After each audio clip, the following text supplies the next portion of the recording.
shaking maps take flight. Hydrophone hissing light. Periscope spin sees the shore. Mast and board on the water's roar. On the swells they draw their line. Bare feet stamping, beating time. Salt on lips, toes and sand. Spirit dance kills every command. Surf Ninja Beach Boogie on a midnight raid. Oh yeah. Spirit dance burning through the crimson chain of command. Keep that iron fleet drifting far away from our land. Surf Ninja Beach Boogie till they understand.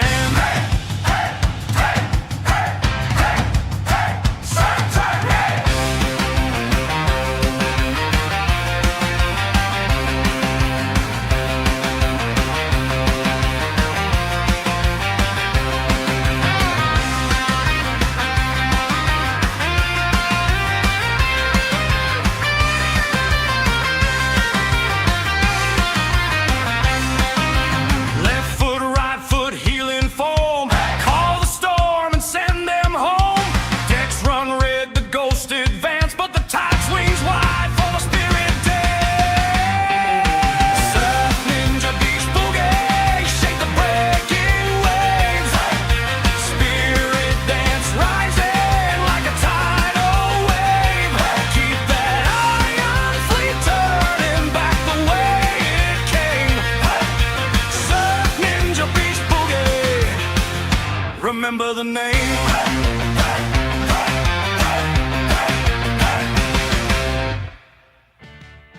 Howdy, howdy, it's your old pal, Tiki the Hut. Thanks for joining me again on another Too Late Tonight with Tiki. Already seen some people in the chat. How you doing? How's it going? Good to see you already been working on your models. RK, you catch up on your winter guys. It's awesome. I'm slowly catching up on mine as well. Hey, what's going on, Mike? The Big Buff Ladies, of course, of course. Hey, Jenny, how's it going?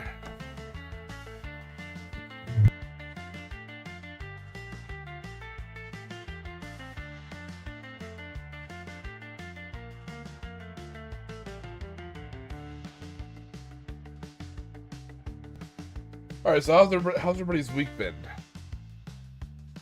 Hopefully good. I need to work on these guys a little bit more.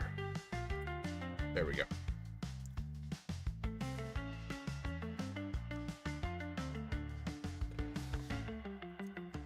Oh, sorry to hear that, Jenny. Hope it gets better.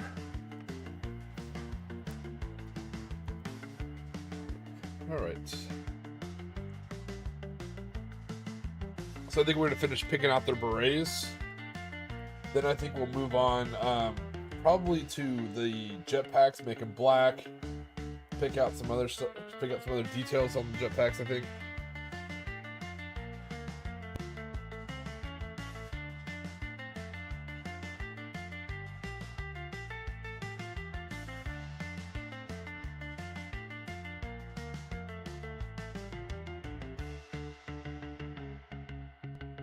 Let's move on to the berets. But the snow basing we did last weekend actually tried and ended up coming out pretty good, I think. Hey, Commander HHL, what's going on, buddy?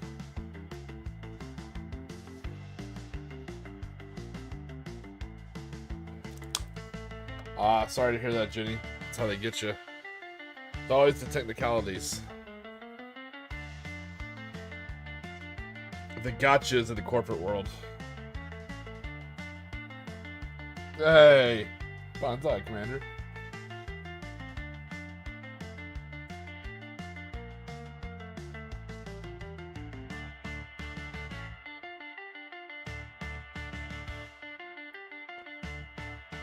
Just using the contrast ball red. I like it. I'm a big fan of the contrast paints because I am a lazy bastard. Oh.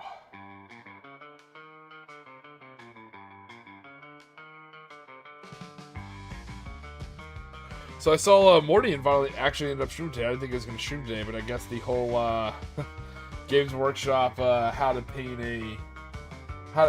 a Armageddon Steel Legion using a Krieg model got him to stream.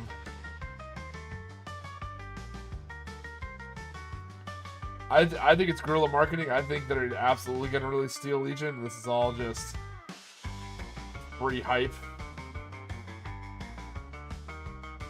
But we'll see.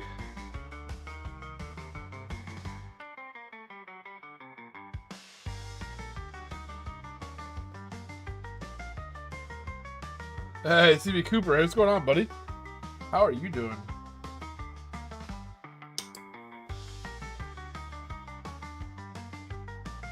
I've been reading more and more black library novels in my off time. What little I have, and I'm getting more and more excited. I still love Conflikt 47, so don't freak out. The channel's not going to change, but I've been enjoying more and more about what I originally liked about Warhammer 40k. So I've been just relaxing, working on my orcs, building some orcs, working on my Gene Stealer Cold, building some Gene Stealer Cold. And just chilling, just relaxing, enjoying the game for what it is, you know? I think it's like anything else in life. I think it's like any other hobby. If you just kind of sidestep the meta, just like how Morning used to be a couple years ago, remember it was all about reject the meta, embrace the guard kind of thing? If you just sidestep the meta for a little bit and just enjoy whatever it is you enjoy about the hobby. And the best part is we all enjoy something different. A good example, Squig Hunter Sean. Always the guy who usually comes in the chat. Super cool dude. My painting guru. We have different viewpoints on the game sometimes. But we're still friends. We'd probably still play a game, you know? Everybody can enjoy different parts of the game. That's fine. I think the biggest thing, I know it sounds so like kind of cliche and Fence City, like I got splinters in my ass, but just make sure you're having fun playing. As long as you're not detracting fun from somebody else, as long as you're not holding them hostage. And as long as you had fun, it was a good game. Whichever way you choose to play. Yeah, Ginny, did you see the Wargame Atlantic's video on those? The Marcher? They talked about those. They, like, very silently referenced Konflikt 47 without saying Konflikt 47. That was cool.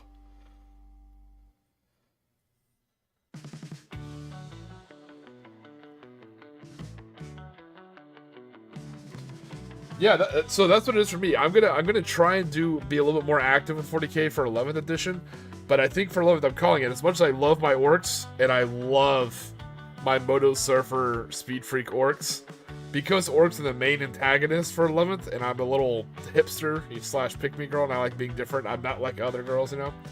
I think we're gonna focus on GSC for 11th. I may do Brood Brothers and mix in some guard here and there, but I think I'm really gonna push hard for my Gene Stealer Cold for 11th. I'm going to run a really good, long crusade. We're going to have a lot of fun with it. I got plans.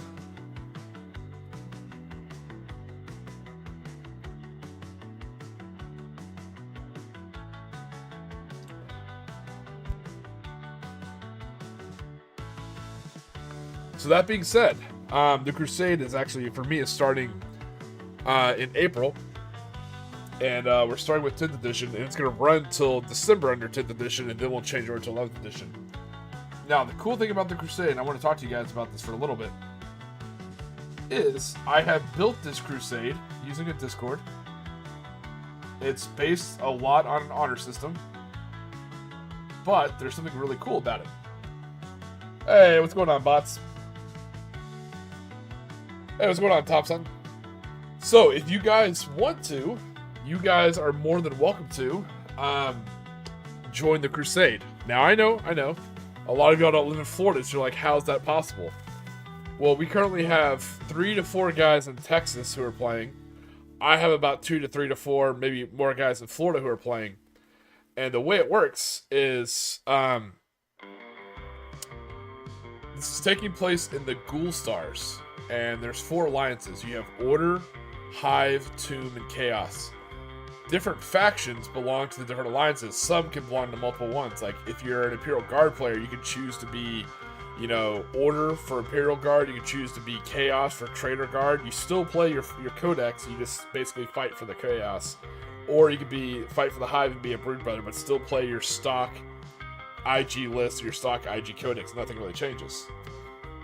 So the neat thing is it's kind of an ongoing Galactic Crusade, or Galactic Battle. Think Star Wars Battlefront 2 or think Helldivers 2. It's a constant galactic battle So at the end of every week on Monday, I take all the battle reports that people send me that they've done that week. I just need to know what alliances fought and who won and who lost.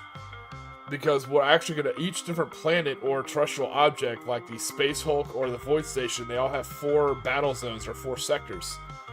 And the alliances fight over those. And so every week we roll a dice to see who won, because you're only the vanguard of your alliance. You know, it's fighting without you, you know? So if you won your game, that's a +2 to the dice roll. If you lost, it's still a +1. If you guys draw, it's still +1 on both sides. And then we roll the dice to see who kind of took that battle zone or that sector. So it's an ongoing war constantly. So even if you miss a week, you know, like let's say you get busy with work or some adult stuff, that's fine. The war goes on without you. When you can, you hop in and kind of help out. And it benefits you to play, because even if you lose, you're still helping. And you're getting more, you know, battle honors and stuff like that for your guys. So it's actually pretty cool. If anyone's interested, definitely DM me. I think it's pretty cool. And the neat thing is we can actually have a crusade around the world. We can have people in the UK playing, people in Florida playing, people in Texas playing, whatever you guys want. As long as you have you and at least one other person in your area who want to play, we can put you in the crusade. So I think it's kind of cool.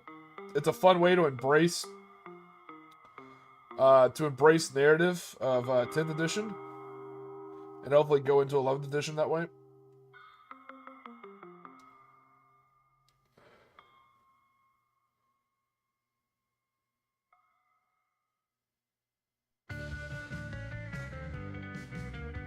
Yeah, Cooper, I'm having fun with my Jeets that are called. I'm going for a very Blade Runner cyberpunk kind of feel, doing it for like Necromunda Vice.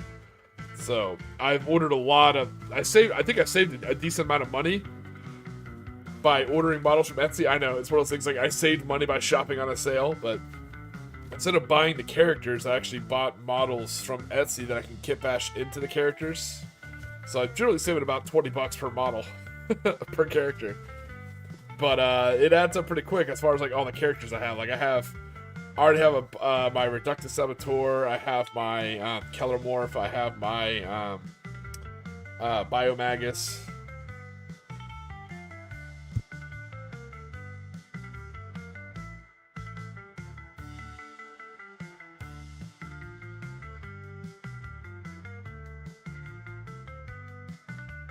Oh yeah, the smoking snake bots. You should totally do that. That's actually really awesome.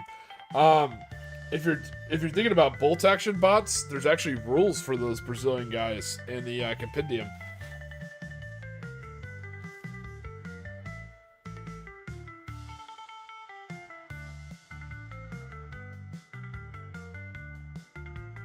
All right.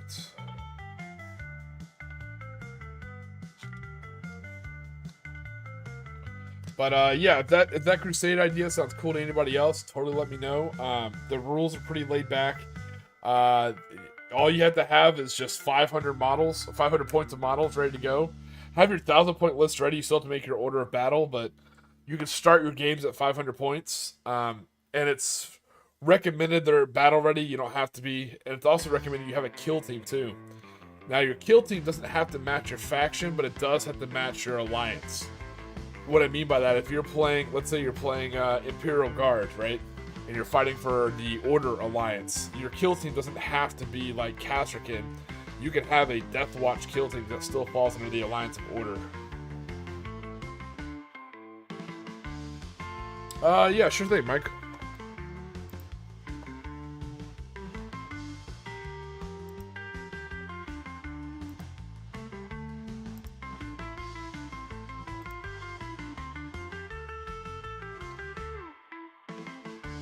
Hey, Mike, those guys look awesome, man. Nice. I see your Konflikt 47 rulebook in the background. Very nice, man. Very nice.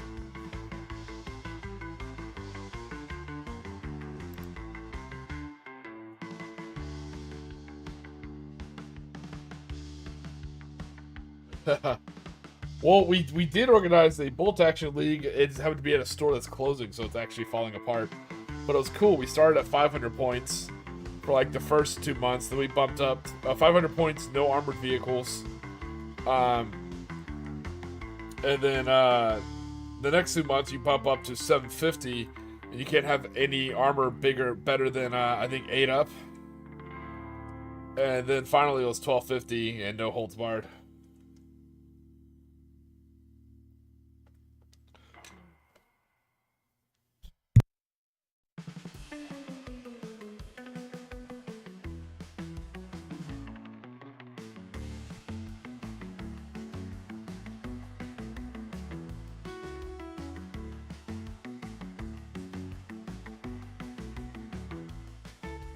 Yeah, that'd be a kind of a unique 4 spots. Might be a cool idea. I always like seeing unique armies that you don't often see very much.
RK, that would be insane. I'm sitting here trying to imagine what kind of list would fit that. That's pretty cool.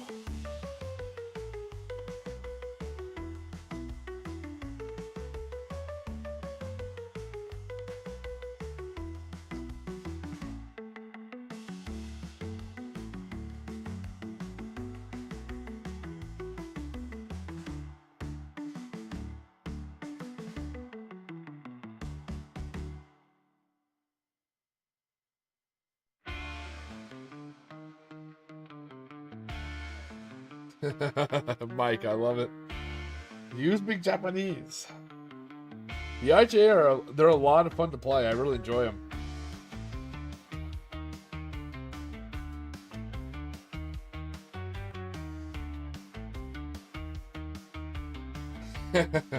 Well, I appreciate it, Jess, but I don't want to get in the way of your shows. But I appreciate you being here, buddy. I'm still working on my my blue division.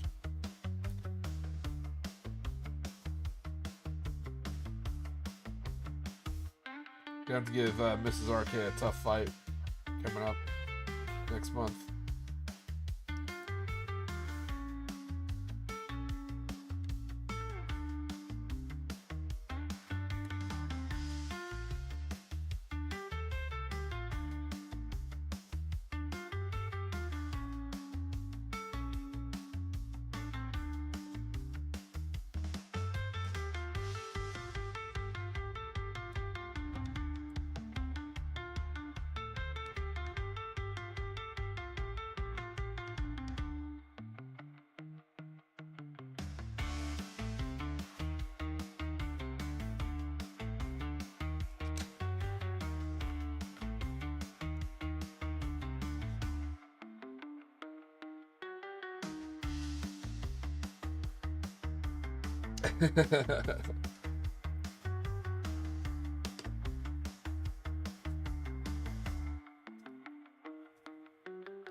So we know Mike's working on some models, some Japanese, and RK said he finished up his winter guys. What's everybody else working on?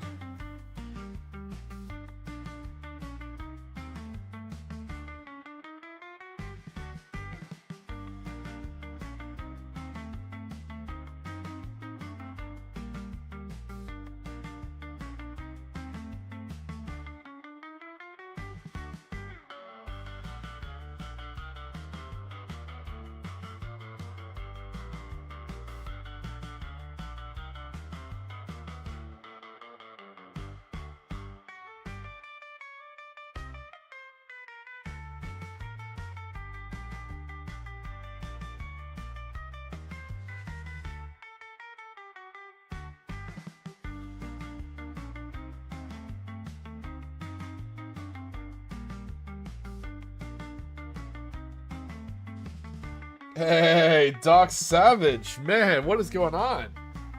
In case you guys don't know, I know Doc Savage, and in the real life, he's actually in the crusade that I put together. Doc Savage is a good guy. Me and him did a couple Fallout, what was a podcast? Did a couple Fallout videos together. Cool guy. Can't speak highly enough. Doc Savage is a cool guy.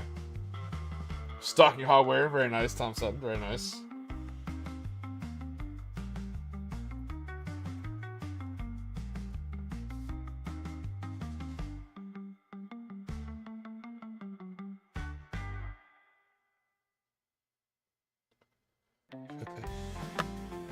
Oh, your texture paint's dry. That's unfortunate, Jenny. All right, now that we got the red berets in for these guys, I think we're probably gonna move on.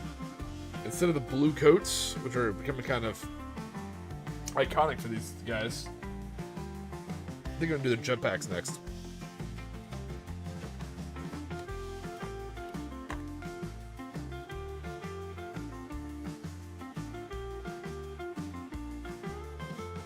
All right, thanks, Doc Savage. I appreciate it. Yeah, we're working on some Konflikt 47 models. These are my my blue division, my Spanish guys for the Axis. Appreciate you swinging by, brother. You stay classy, good stuff. All right, Dave's Cluck.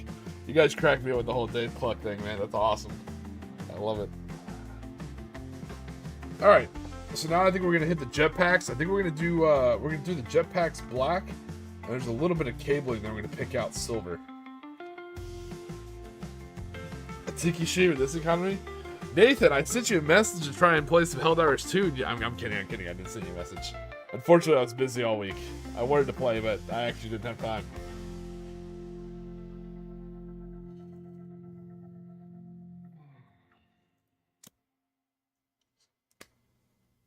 Yeah, so instead of Fireflies, they're the Falcons, the Axis Falcons. You can tell because they have their Panzerfaust. And for assault rifles, I gave them just M1 carbines.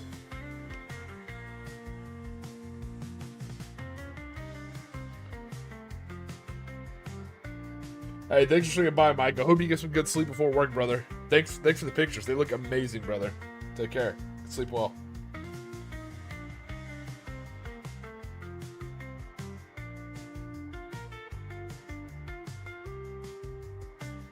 Oh yeah. I fought the new squid map. Ammo pack. Bring ammo. You have to destroy all those little shield canisters and fight all those little bastards. Yeah. Bring ammo. I love new enemies and new missions because you can't just like take your bog standard gear loadout. You have to think about it.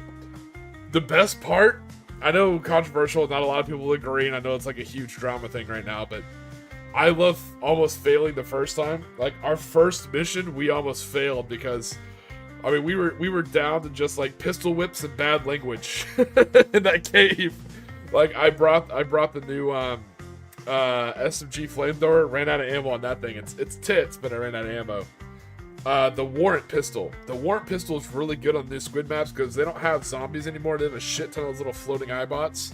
The warrant drops them like no kidding. So bring the warrant if you have it. But I ran out of ammo on it. And I had a heavy machine gun to try and drop those walkers, but then trying to blow up all the shield things, I ran out of ammo on that. So I was just running around pistol whipping people with the warrant pistol. Yeah, we were dying for ammo. And every time we tried to leave the cave to call in resources, they'd jump us with more reinforcements. Dude, it was fun, but it was nasty. They were like, okay, now let's take a look at our gear and drop in smarter. I liked not knowing ahead of time what it was going to be. Because I took what I thought would be a good loadout, and it was not. I was like, okay, round 2, let's think about this. Lessons learned.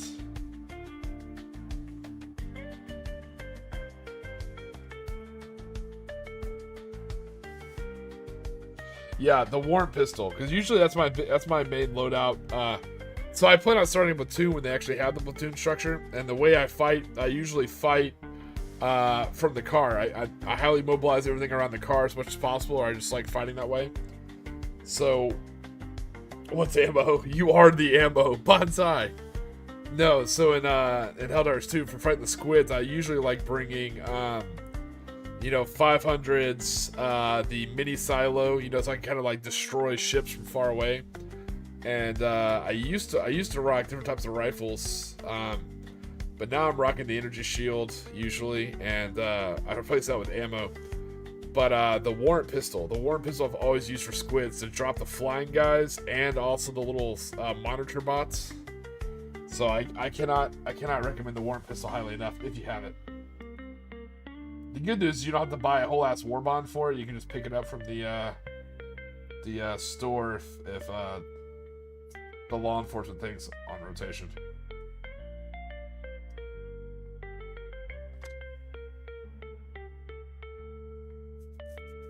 Oh yeah, I've heard good things about the Trident. Oh, nice.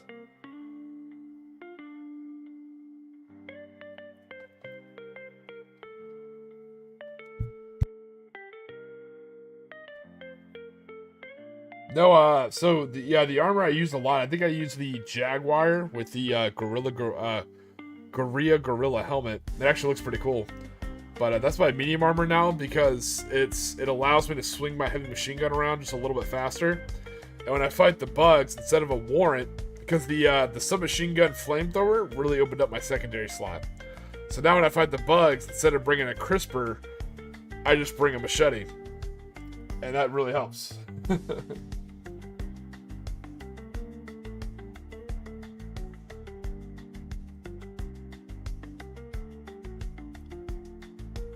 Yeah, I'm a huge fan of the new submachine gun flamethrower combo thing. Because it fired slow. That's why the only weapon I had that was max level was my Defender. I think my Pacifier was coming up close to it, so was my Cookout. But the Defender was the first weapon I maxed out. I loved my Defender.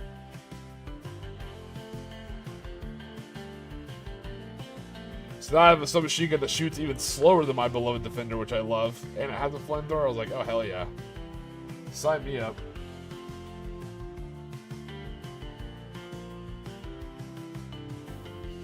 Stoker, that's what it's called. Yeah, they had me sold the second they showed the Stoker. I was like, yeah.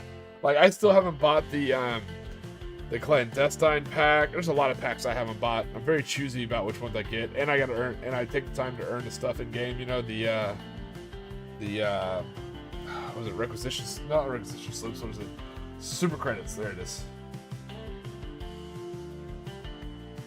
Me and my brother will go grinding for him for like hours.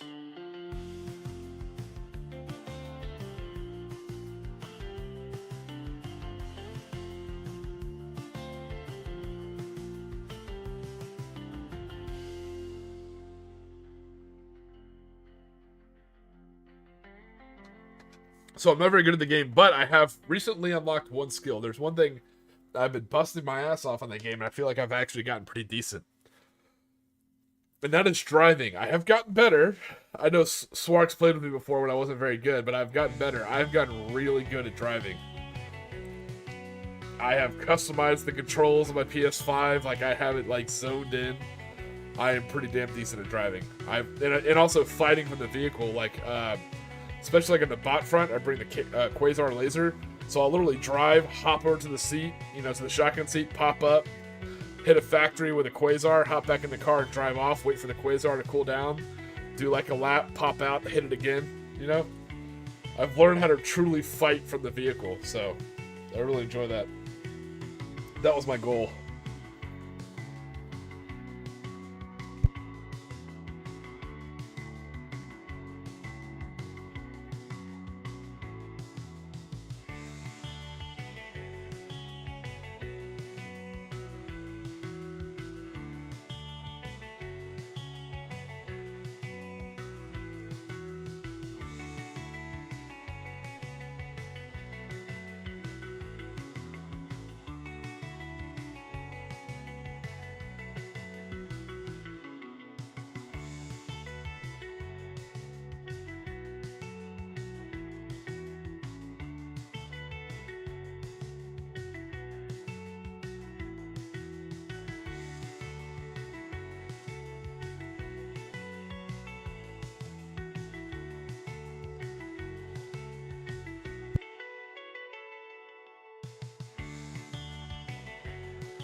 Oh, nice. CB Cooper, how is it? I hear good things about Arc Raiders. The PS5 I have installed in my master bedroom, so I also use it for like Netflix and Prime and everything as well. So, in what games I didn't have on the Xbox, I put on the PS5. I think the only game I have on both is Precinct. I love Precinct.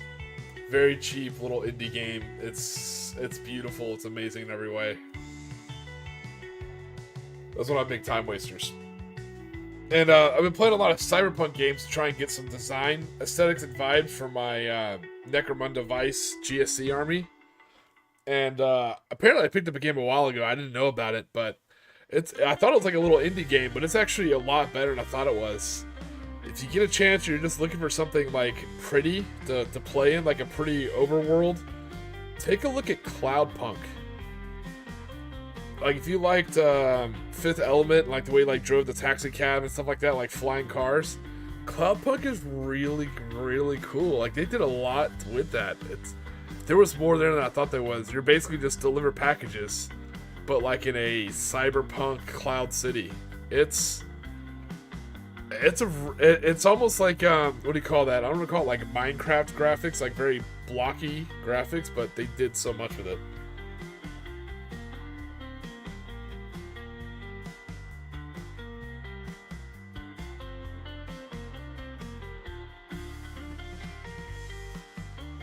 Oh, yes, Titanfall and Titanfall 2.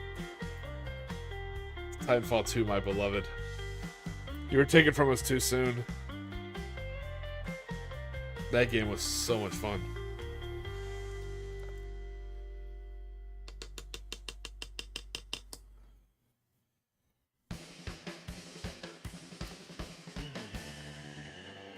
Yeah, thanks, Jenny. Yeah, it's very, like, yeah, pixelated, but I think, yeah, okay, cool. So there is a demo for it. Yeah, so there's a demo for Cloudpunk. That way it doesn't cost you anything. Check out the demo. The world is really kind of cool.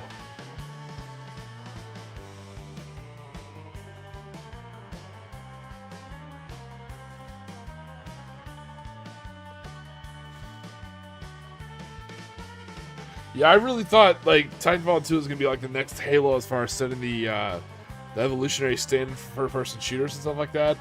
Especially incorporating vehicles, and then nothing. I was like, oh, okay. Well, I think Battle Royales got really popular, and I think that's what stopped it. But I really thought Titanfall 2 was going to be the benchmark going forward.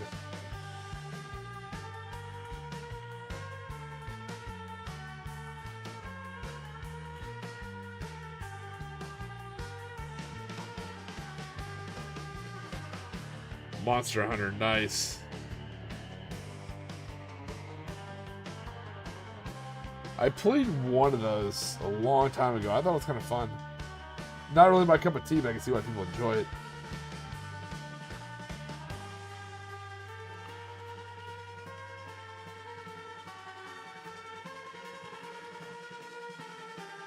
Yo, they came out with like that one like sci-fi Battlefield game. I was like, why not just make Titanfall 3 basically? Like just do that on a bigger scale. Everybody would love it.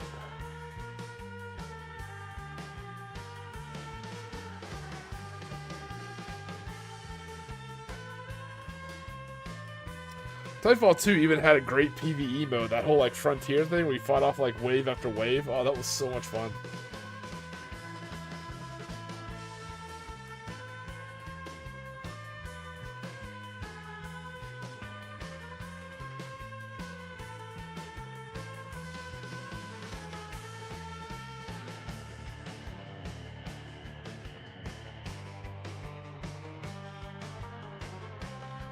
So I did play Space Marine 2. I played with the new Tech Marine. It's kind of cool. I know. I think I said this last time. I know it's kind of heresy, but I think I do prefer Darktide better to Space Marine 2. But I've always been more of a Guard fan than a Space Marine fan. I don't know how much that affects that.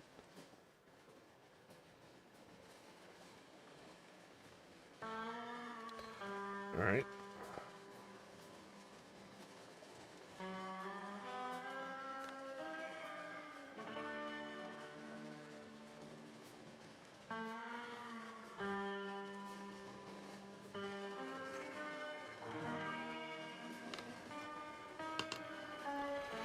Yes, the Titanfall 2 campaign was good, like really, really good. But, and I always say this, Call of Duty Infinite Warfare came out around the same time, and I think its campaign is superior. I know. Bold take. Bold take.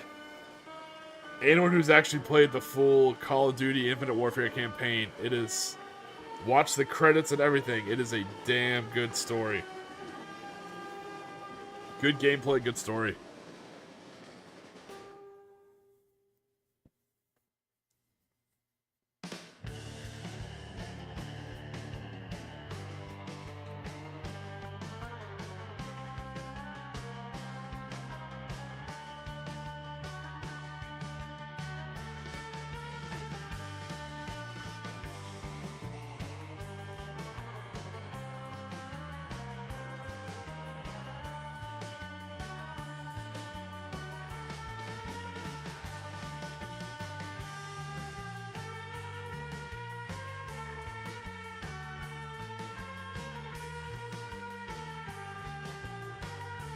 No, the Infinite Warfare Crusade, the Infinite Warfare campaign. I mean, to me, it felt like a really good mix between Expanse and Battlefleet Gothic. Like, take those two genres and put those together, and that's what it felt like.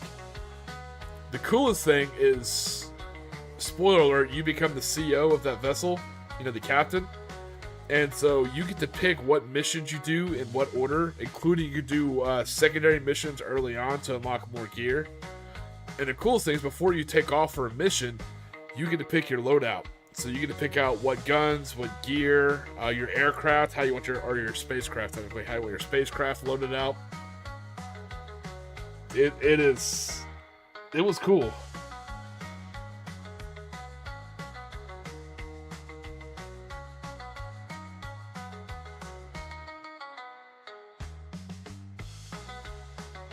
Nice. Hope you're enjoying your spring break, man.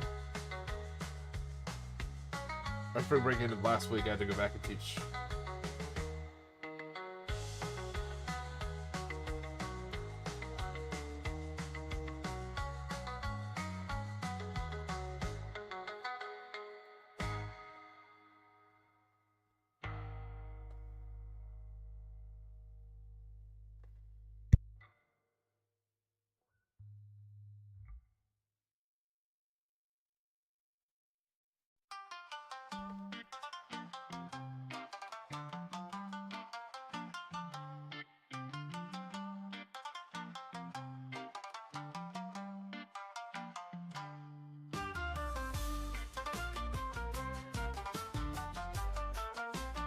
Ooh, sorry to hear that, Tom.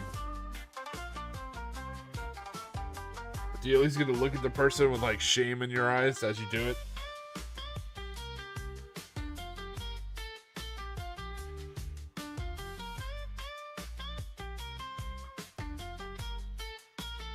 Oh, you're talking to me, Commander HHL?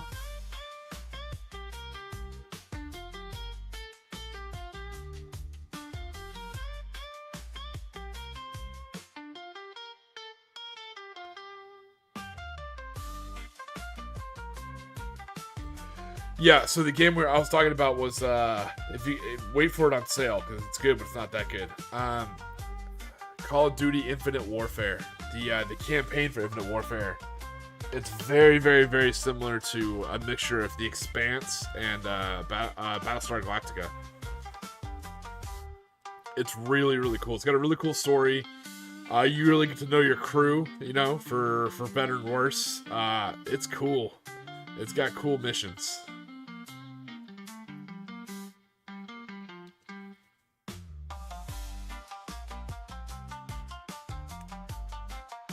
Oh, okay, it's an employee. I thought it was a customer. I thought a customer like puked and ran on you.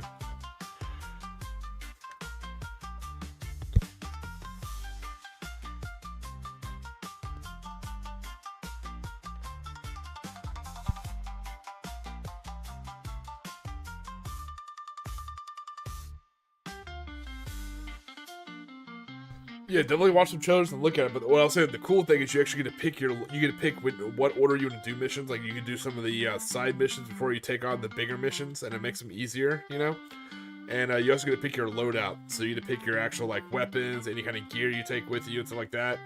And then some of the missions, kind of like in Halo Reach, where you get to like that starfighter. Some of the missions you actually take a fighter with you, or your fighter will like pick you up and then you pilot your fighter, so you get to customize not just like what it looks like, but also the weapon loadout. Like some people like slow firing heavier weapons, some people like faster firing weapons. It's all up to you.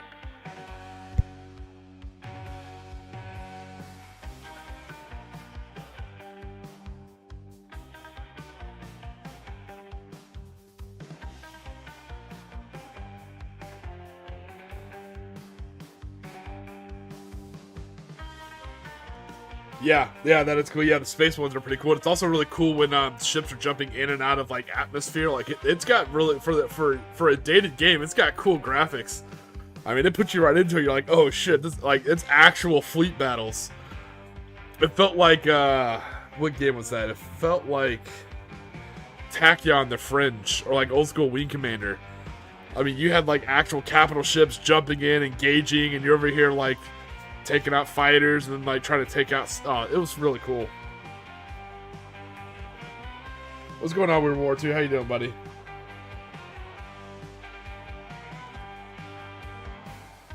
Working on some Axis Blue Division here, painting their jetpacks. Because what weird World War II would be complete without troops with jetpacks, right?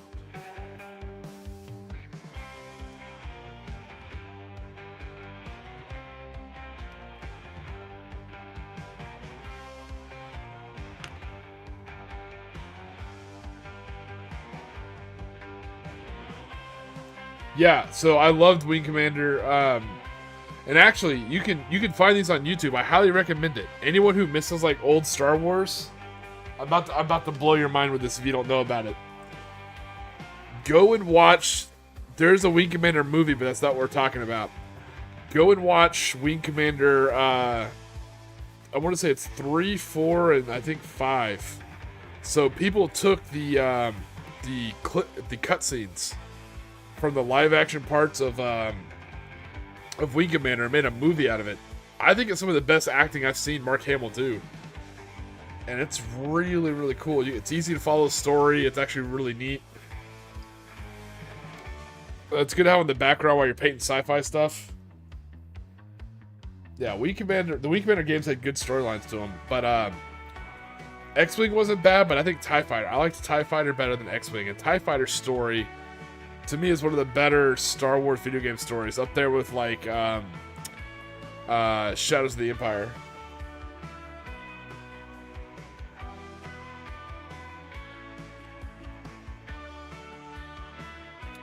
So I don't think 40K. Ooh, okay, hot take, right? I don't think 40K will ever hold the same cultural spotlight that Star Wars did. And that's because 40K is interesting and it's cool, right? It's grim, dark sci-fi, and a lot of us like that. There's nothing wrong with that. But Star Wars is a space opera. I mean,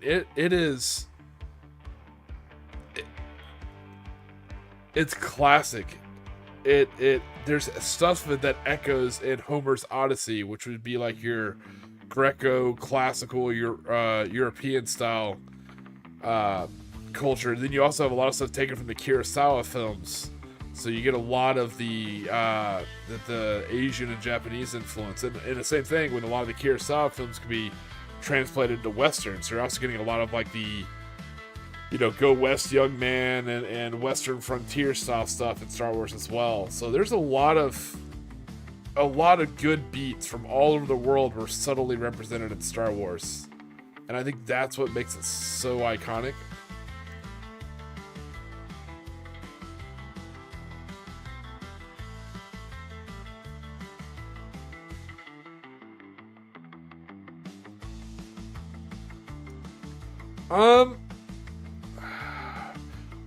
I don't know. So I don't know about that one, Arcade, because I hold like the Gaunt's Ghost books as military sci-fi.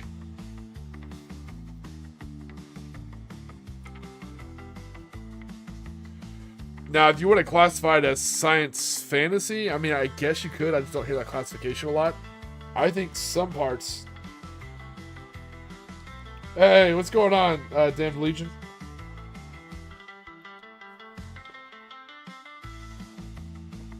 Right now, we're having a very good discussion about Star Wars Warhammer 40k, and Arcane brought up a good point. Is Warhammer 40k science fiction? So, I countered, but I'm biased, so my first ever introduction to Warhammer 40k, like, I think I saw the models at a store one time, and I saw them at a friend's house. He had, like, I think Space Marines, or I think he had Necrons, but my first real introduction was reading the Gaunt's Ghost books, and I started in the middle of the series. I just picked up a book, I thought it looked cool, and I read it, and it was the Guns of Tanith. So my first introduction was straight into the Imperial Guard. So I feel, you know, the Gaunt's Ghost books are very much military sci-fi.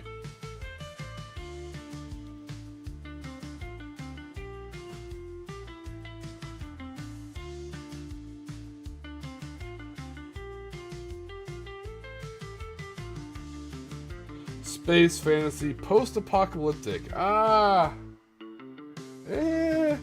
could kind of see that.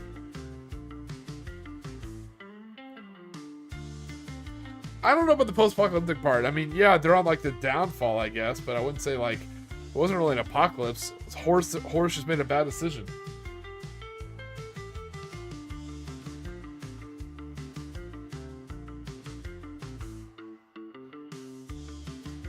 Yeah, someone said it's very Dune inspired to sci-fi as it gets.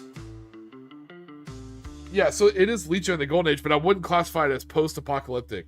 So post-apocalyptic is usually like scavenging, and yes, you could say some places are scavenging, but you also have hive cities. So, RK, I can't thank you enough. That was a great comment to make, because it really got us talking, so I appreciate that, brother. I think it's depending on... Ooh, I got it. It's depending on whose view you're looking at it as.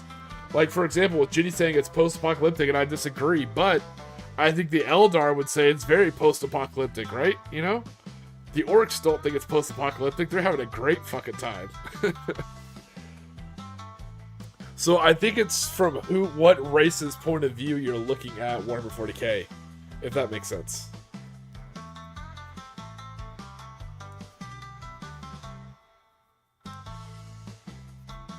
Like...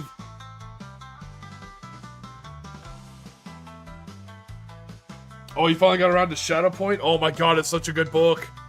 Unfortunately, it's been so long, I get Shadowpoint, Relentless, and Execution Hour all mixed up. They're all good, but I get them all mixed up.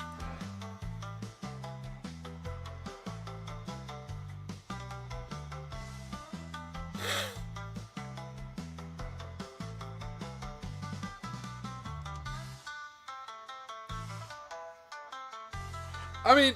I can kind of see that, but I think all the bullshit muttering and incense is just to cover up their knowledge and ability, and it kind of helps keep it in a guild and cult and religious sense instead of just having actual, like, trade set, you know?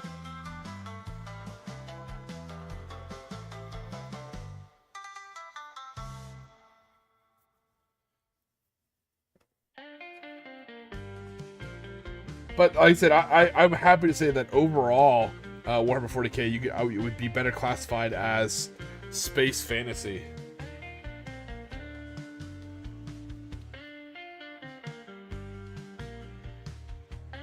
Awesome. Well, I'm glad you liked it, HHL. Yeah, those Battlefleet Gothic books were amazing. I almost said cream. I've been playing too much Cyberpunk.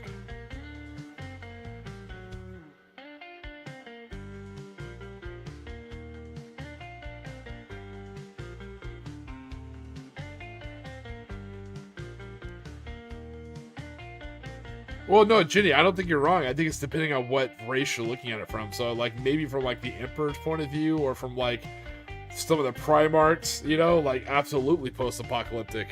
Or, like, from the Eldars and shit like that.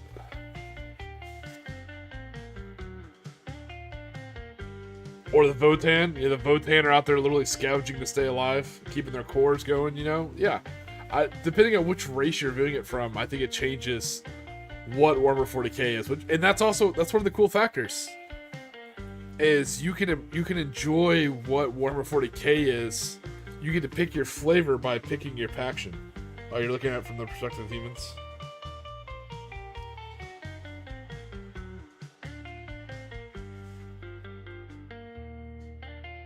Yeah, Necron's waking up yelling, "Get off my lawn." Like I said, so I really enjoy military sci-fi, so I think that's why I lean a lot to the guard books. But I saw there's Warhammer crime books. I want to give those a shot, see how I feel about those.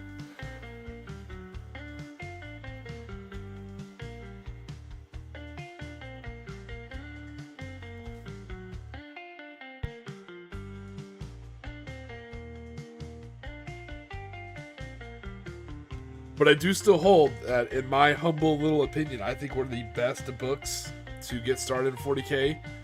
The two books I recommend is start with maybe 15 hours, and then from there, probably the first book in the Eisenhorn. Or maybe just a good Space Marine book, but I don't really read many of those.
So that is the one thing. I know this is kind of spicy. As much as I enjoy Warhammer 40k and the novels, I am 100% not interested in the Horus Heresy.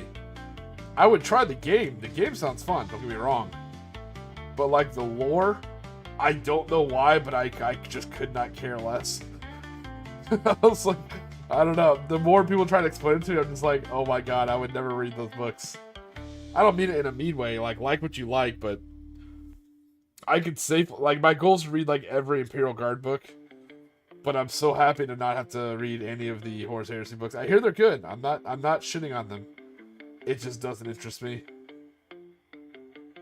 It'd be like someone's like, "Hey, you want to read a Tau book?" I'm like, "No, not really." Unless it's a Kroot book, I'd read a Kroot book, but not a Tau book. Same thing with Eldar. It's like, you want to read a book all about the Eldar? No.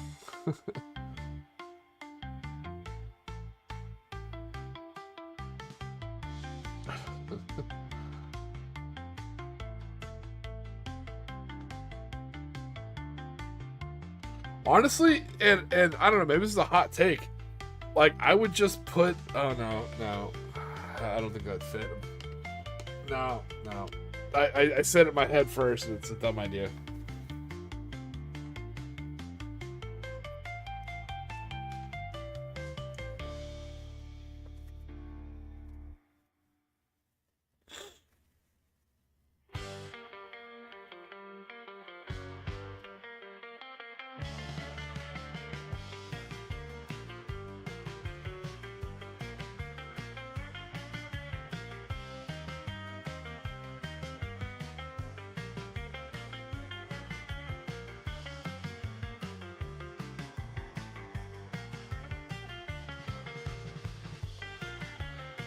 But yeah, I agree with you. There should be a separate. There should be like a like you could have like the main rule book, or you could have like the quick start rule book that's just the rules.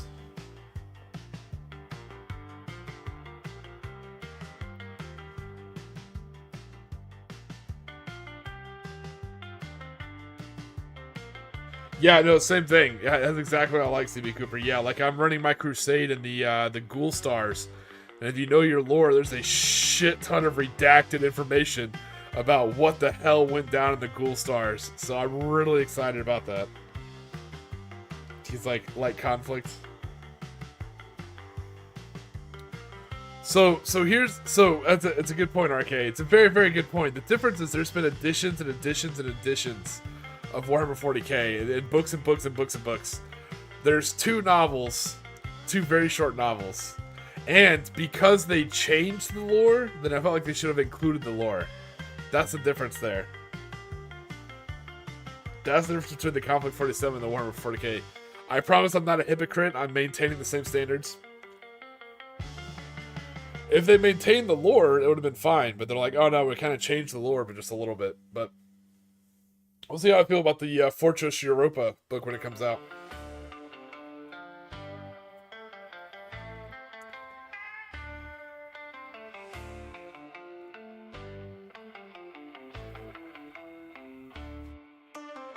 Yeah, no, like I said, I care not for the problem of the Space Marines.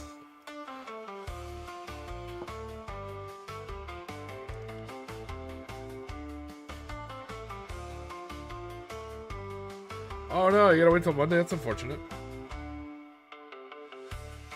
I hope it gets to you a little bit early. I'm excited. I'm excited to read it. It's not gonna change my army any. I'm excited. Oh, when Disney buys it. I don't think Disney will ever buy Warhammer 40k. I think those 2 things are in a conflict.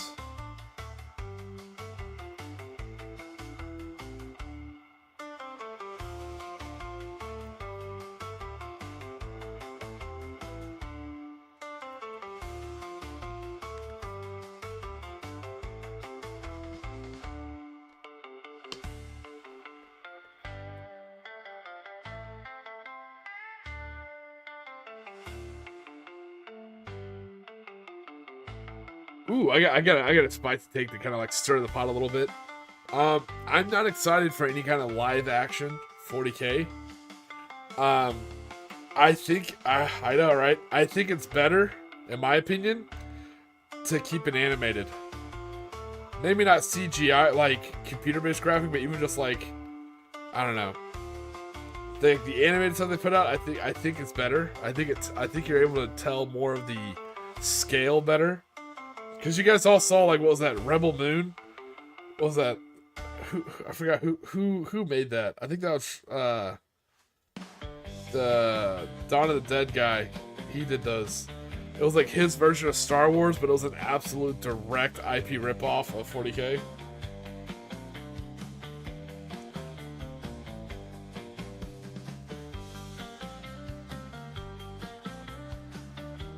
Zack Snyder, yeah, thank you, yeah. Yeah, so I remember watching that. My brother's like, isn't this cool? I was like, and Kurt's like, isn't this? I was like, this is exactly Warhammer 40k. I was like, I'm talking like Games Workshop is on his front door in like 2 minutes.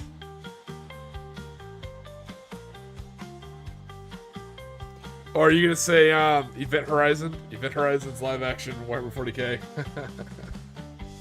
Alright, let me grab the next jetpack. But no, I'm with you, CB Cooper. That's why I picked the Ghoul Stars for the setting of my Crusade. So that way we could actually play in a place that you usually don't go to very much.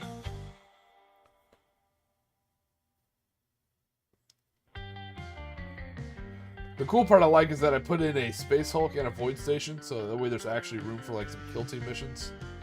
So you can kind of mix it up. You don't always have to play like 2,000 point stand on circle matches.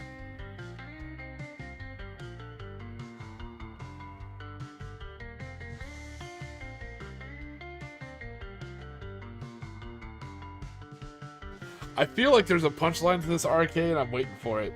You have my attention and my curiosity.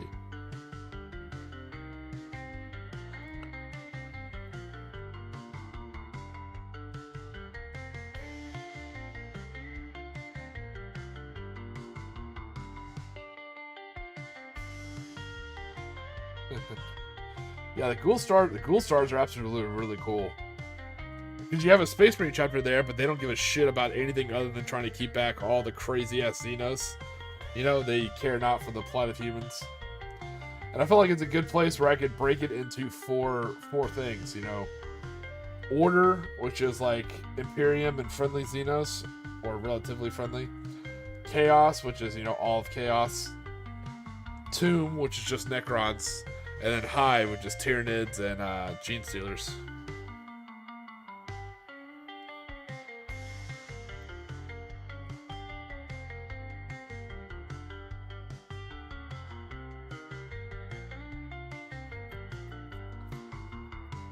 And we're using the Tyrannic War Crusade, the one you got like in your first like Leviathan book. That's what we're using for all the missions.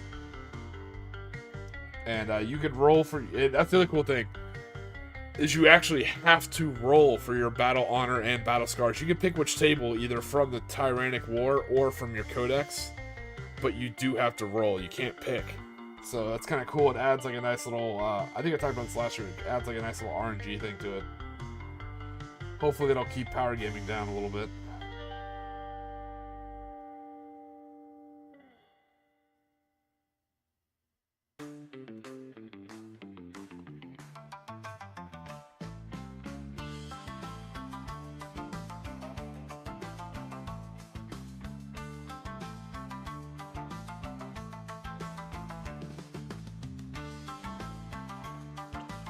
Also, I logged in to see that if I was looking to see if they put out a Steel Legion armor set for Darktide. I figured that would just be a bridge too far, but I think it's still the Road Trader one.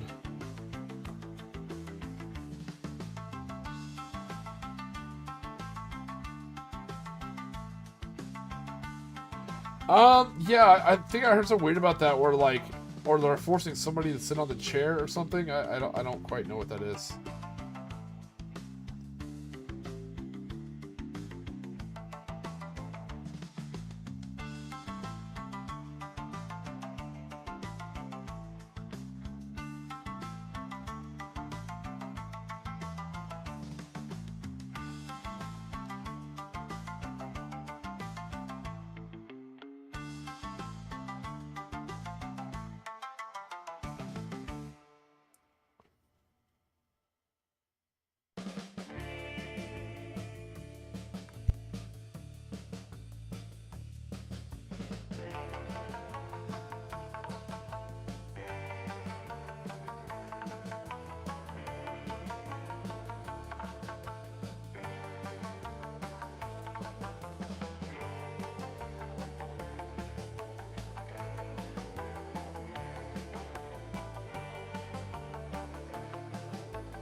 Oh, nice. These comics sound awesome.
Hey, how's it going, Evolution Gaming? No, these are close. These are actually my Spanish Blue Division for Konflikt 47 Axis. So yeah, these will be my Spanish Axis Falcons.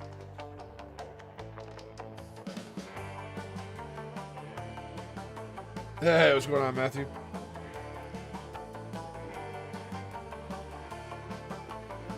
But yeah, they do look very American and very SAS. The M1 carbines definitely don't help.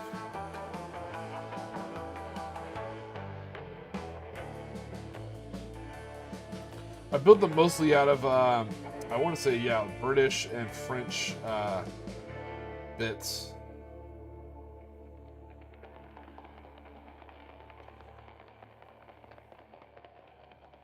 Yeah, the Maroon Beret, yep.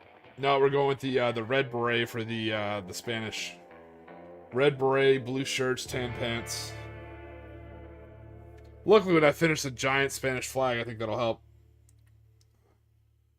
Uh, unsure at the moment for me. I haven't read any lore that really solidifies where China's at. I'm waiting for the new book to come out. In the old lore, I can tell you, they were still being courted by the Soviets. The Americans were helping them for a while, trying to push back the Imperial Japanese. But the Chinese were getting really mad about how the Americans and the Allies were trying to run the whole show, and how they were dealing with Burma, and so they started flirting with the Soviets. But that's the old lore. I'm not sure if that's still valid or not. We shall see.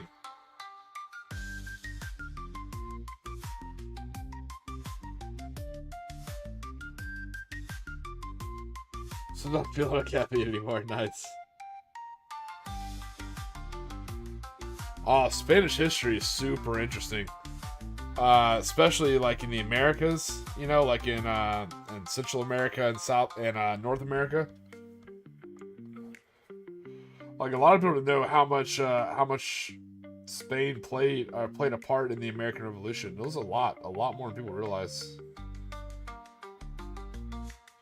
France gets a lot of credit, which they deserve, but Spain never gets any credit.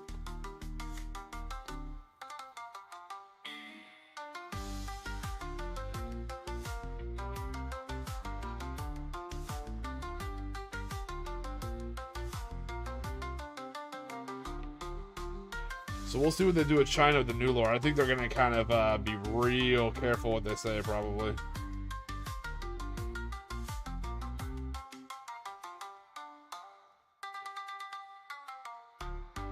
Yeah, I got the jetpacks from Mad Robot Minis. I like them.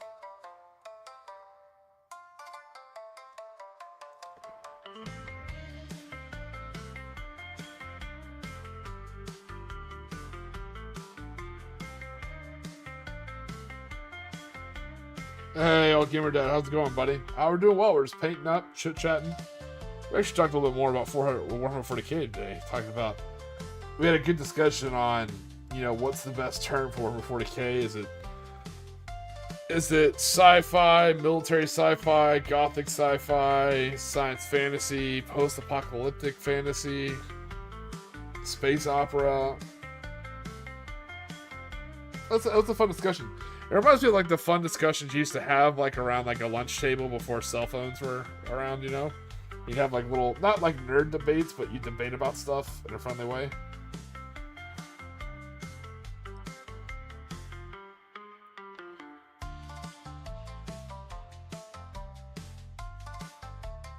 Oh yeah. So that's what made it really interesting. So a lot of the Spanish, especially the Blue Division, by the time they made it up to fight the communists in Russia, they were veterans of the war in Morocco. They were veterans of the Spanish Civil War, and so when they showed up invading Russia, Germans like, all right, this is how you do it. The Spanish were like, is it your first time, bruh? Like this is number 4, right? I got this.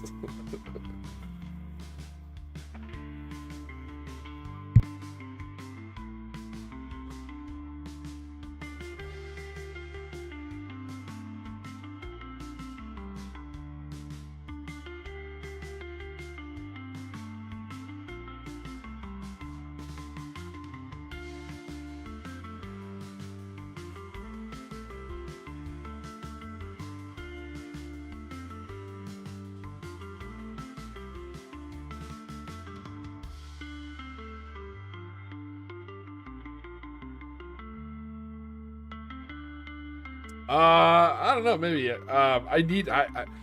Okay, I've never been to a gaming convention. I keep getting invited to go to the ones in Orlando. I never go. Mostly because I don't want to drive on I-4. That's Fury Road and I refuse.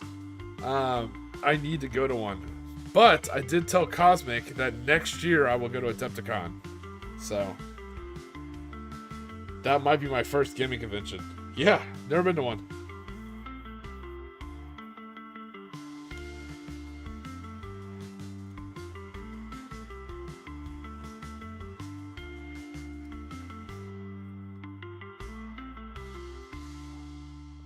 You guys ever hear of the Black Sun game? Yeah, no, I have. I actually have heard of that, Cooper. That is cool.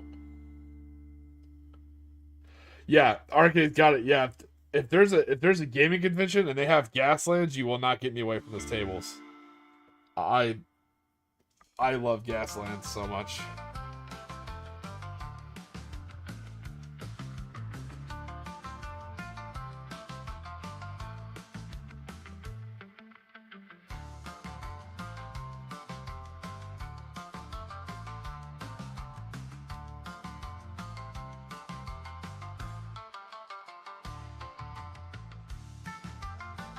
Weird War of Vietnam. That kind of reminds me of that dinosaur movie that came out recently. I think a lot of people shit on it. I kind of liked it for what it was. It was long, but it was good. I forgot what it was called. I think it's called Primitive War. I really enjoyed it. I thought it was cool. It felt like a Command and Conquer, like Red Alert style thing, you know? It's kind of cool. Soviets were like doing dinosaur and time travel shit in the jungle.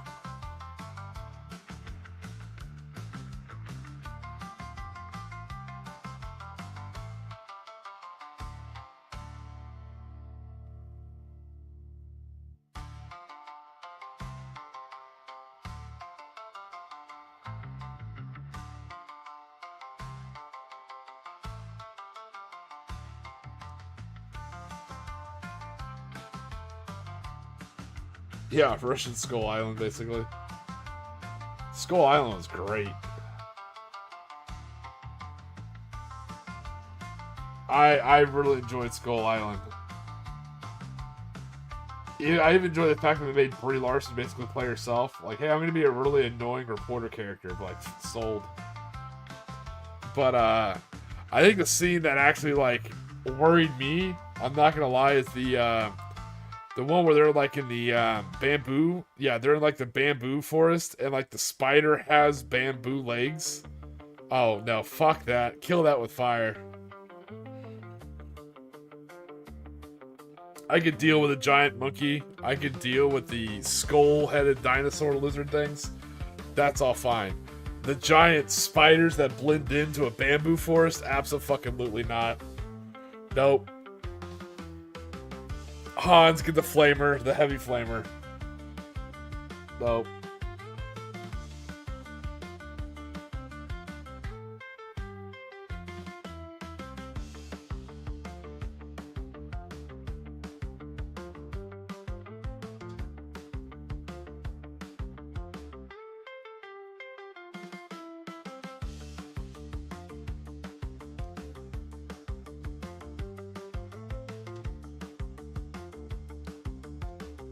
Yeah, it actually wasn't a bad character. I think it just fit for her. Like, it was actually... I don't know how she is a person. I don't care how actors are as people. That sounds bad. Let me finish. I call it the jester's privilege. When you're an actor, I just care about how you act and stuff. Like, you can say whatever you want and your own personal... As long as you're not committing crimes. But at the same point in time, I don't take your personal point of view or your politics serious because you're a jester, you know?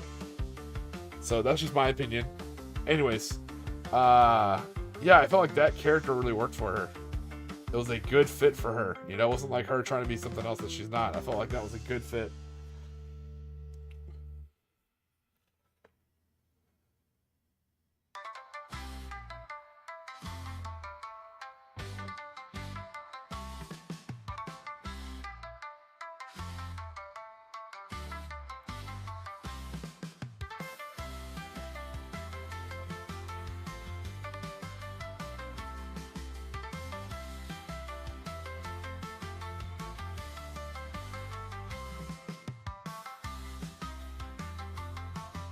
I saw an anime that was like that, World War II. I think it's called Gate. That was kind of cool.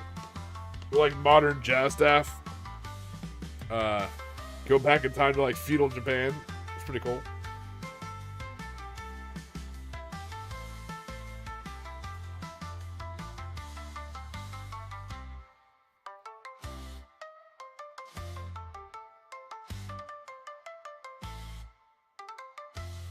Candace Goat. So do you have coordinates to Tiki Island?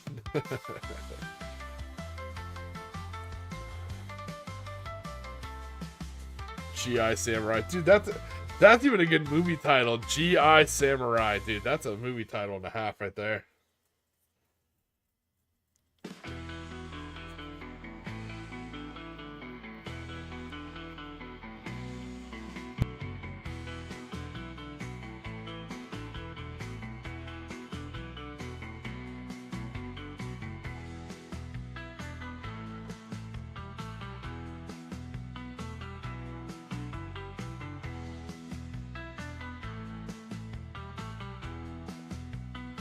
Just saw the Monarch series. Oh yeah. Yeah, it's kind of cool seeing him and his son play. My wife really likes that show, so I'll catch some episodes over her shoulder. It's not bad.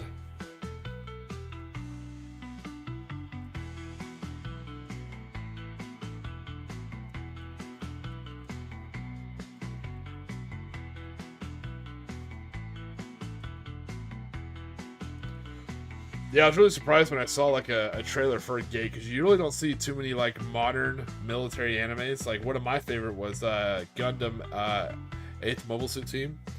I think that did a really good job.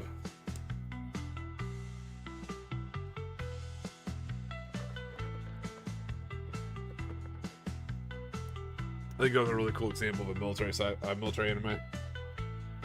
But no, I haven't seen. I think I've seen like the first episode of Gate. That's it.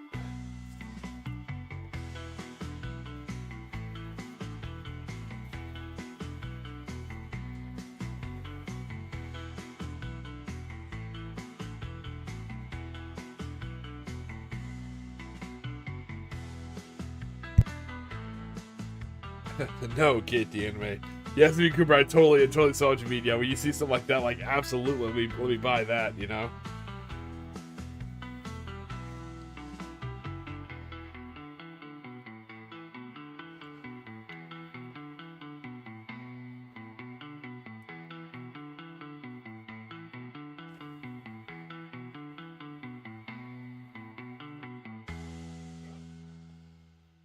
Oh, come on now, Nathan. That's just gatekeeping.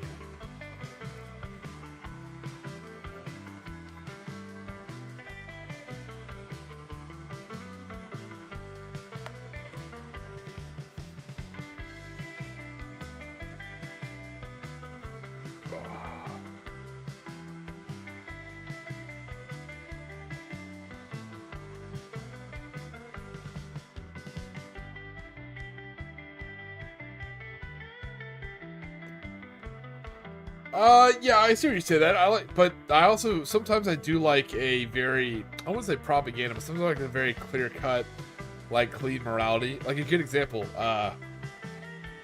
Jenny, my wife and I were watching TV. I didn't know she watched a lot of the One Piece anime. I've only seen episodes here and there, but she's watched a bunch of it, right? So she was watching the live action show, and I know nothing about this anime, so I just sit down just watching it. And as I'm watching it, I'm like, you know what this reminds me of?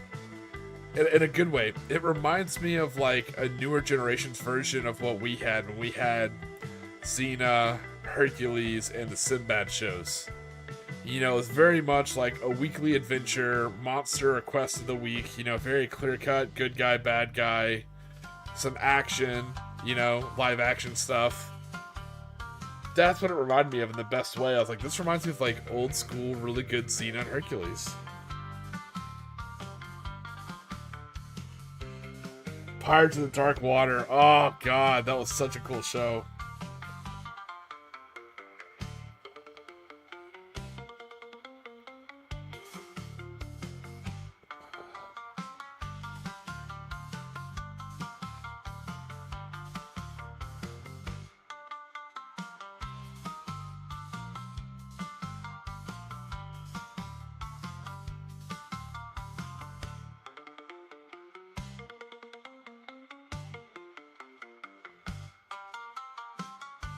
Now, has anyone in the chat not seen Overlord? The movie Overlord?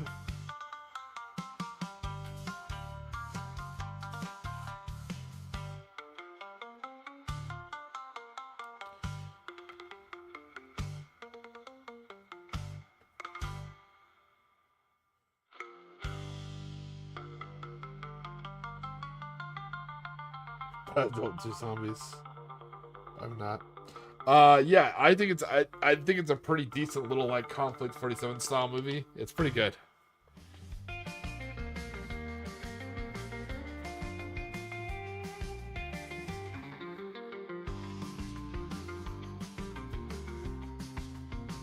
It brought nothing new to the general genre. Yeah, you're right. It was just how do you say that? It was like a like I wouldn't say high budget, but it was like a modern day, you know, special effects heavy classic monster versus military style movie. But I like those.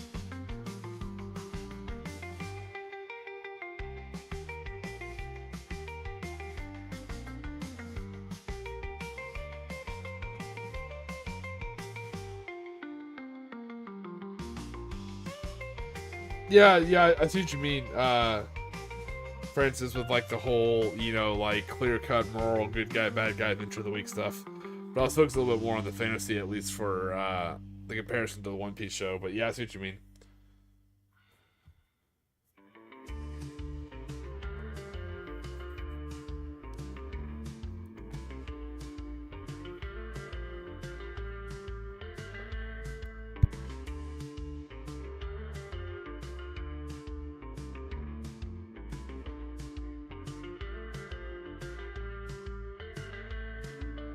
I think the time is right for EA to make another. I mean, unfortunately, it has to be EA, but to make another Red Alert game, that would be awesome. But I think the key, it's probably expensive, but I think the key is what I miss in my games. I miss my live action cutscenes. I had a Huey flyover. Nice. Yeah, you don't get too many UH-1 flyovers anymore. That's pretty cool, Commander HHL. Glad they're still flying in your area. We still had some UH-1Ns when I was in rickety aircraft, but they were cool. What I would love is, you know, if you played Command & Conquer Renegade, I would love that treatment for Red Alert. Like a first-person Red Alert game, I think it'd be kind of neat.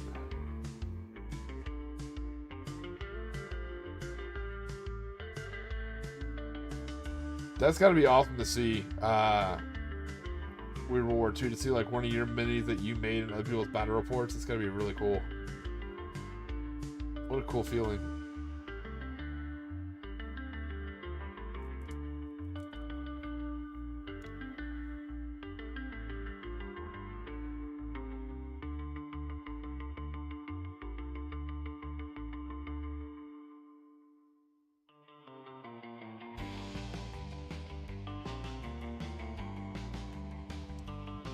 Yeah, I think that was the coolest part of Command & Conquer Renegade. If you never played it, was the first-person Command & Conquer game, but the cool part is you got to go inside buildings. So I remember the first time you like run inside like a Hand of Nod, like the barracks where Nod creates their troops, and it actually had everything in the building. It had like a barracks, an armory, a chow hall. It had like a training area on the bottom floor that looked like a forest. It was really cool.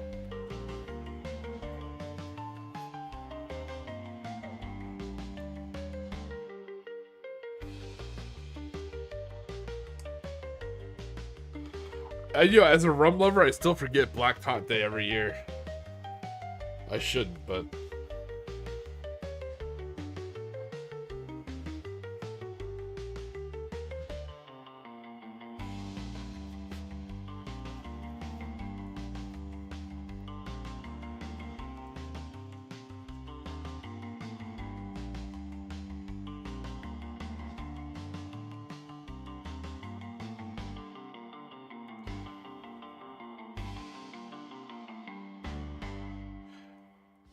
Oh yeah, Jenny, send that to me. I'd love to see it.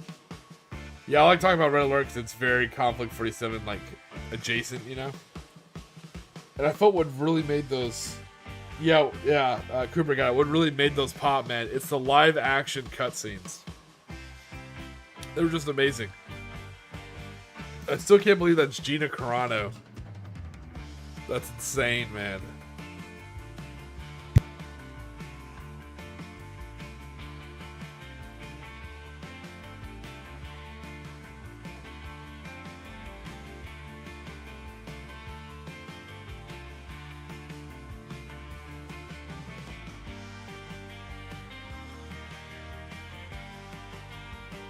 You're like not Gina Carano.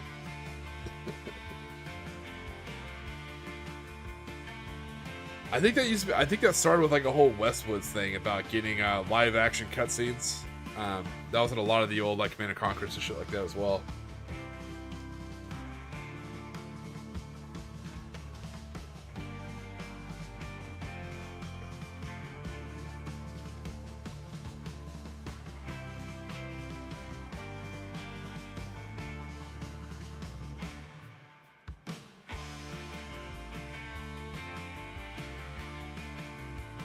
Nice, Jenny. That gold looks really awesome.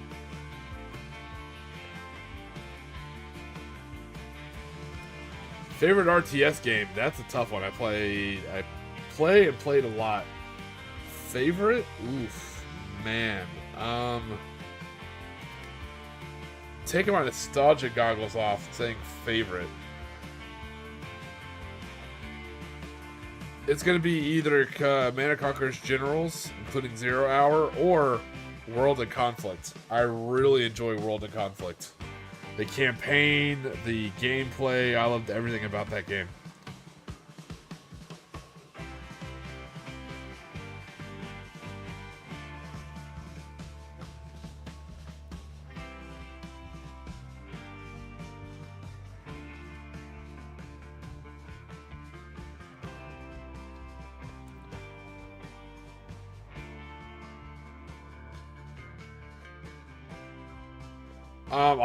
I really liked Tom Clancy's End War. I know a lot of people didn't because the commands were weird, but I really liked a lot of the limitations on that game as far as like field of view, point of view, the simple paper rock scissors mechanic of it.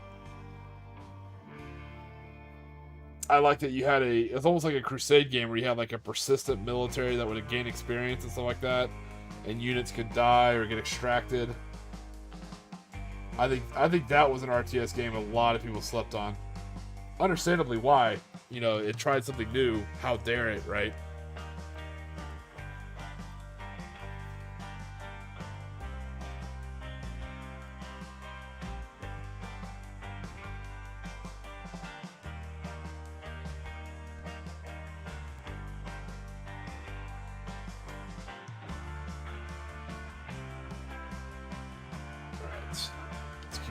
Black.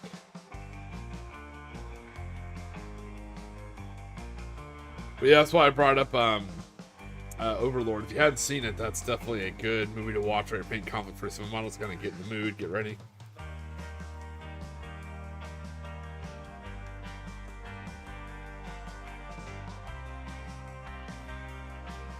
I think that Rocketeer and the first Captain America are kind of out there. Some of my favorite, like, more Konflikt 47 movies. You also have some other ones too, like Sky Captain, World of Tomorrow, some of the Indiana Jones movies.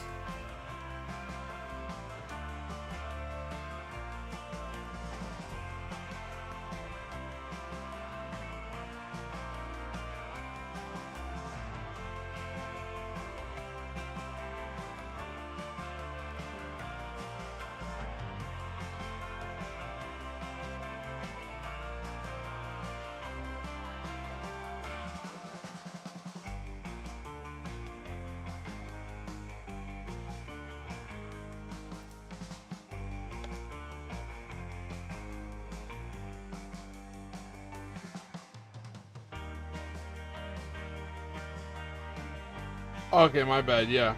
Awesome. My chat froze, that's why I was like, huh. But it just reset. Okay, cool.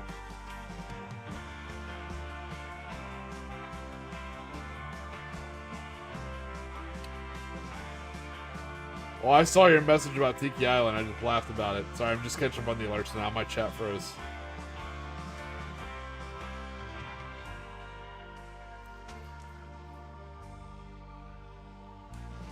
End War, yeah.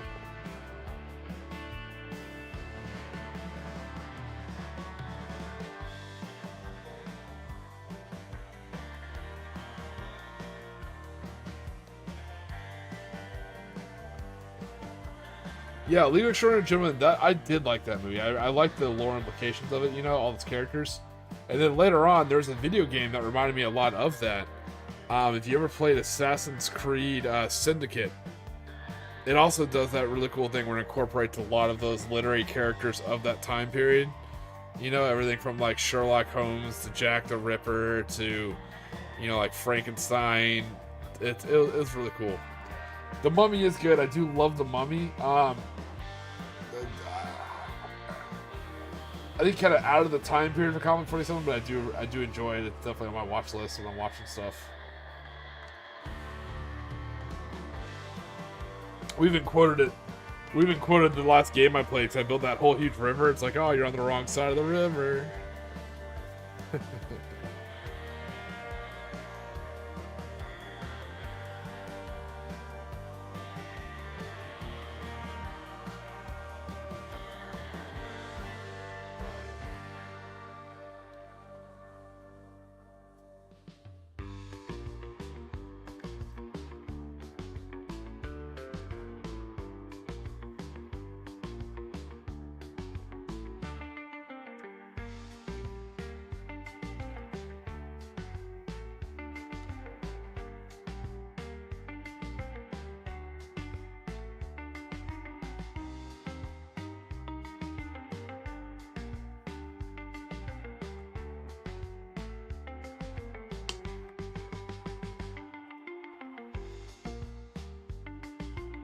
No, I think those movies are good. I think it still has the same good vibe as Konflikt 47. You had the Mummy movies. Like if you put stuff on the background to pay to, I think it's similar enough that you'll be all right.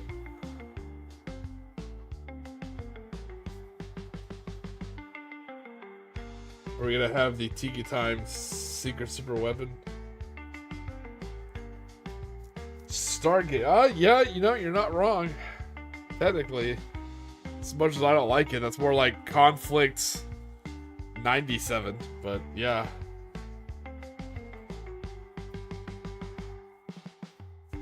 Konflikt 97. Jesus.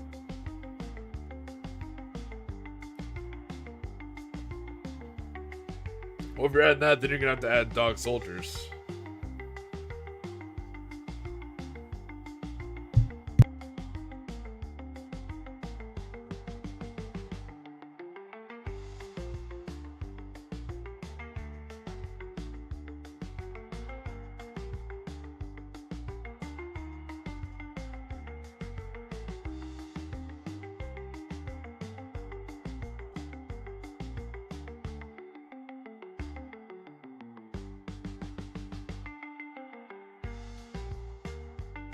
Oh, you absolutely should, Arcade. They sell those helmets. I forget who does it. I want to say I think it's Anvil.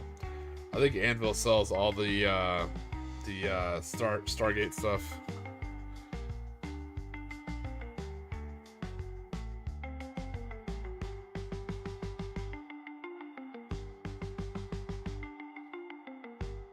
Guald or whatever they're called. I want to say. I don't know. It's been a while since I watched SG1. No one judge me. I was more of a Stargate Atlantis fan.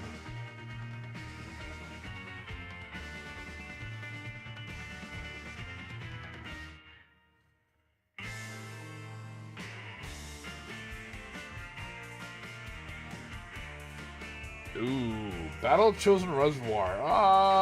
A little after 47.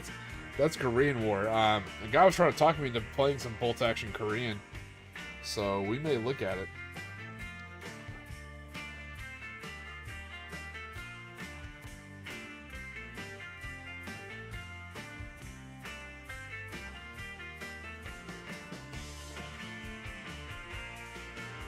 Now, you say Firefly, you're talking about the models, or you're talking about the show? Because they're both pretty cool, in my opinion.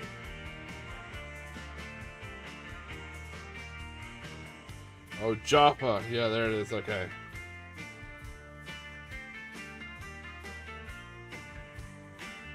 Yeah, that's what it is. Joppa.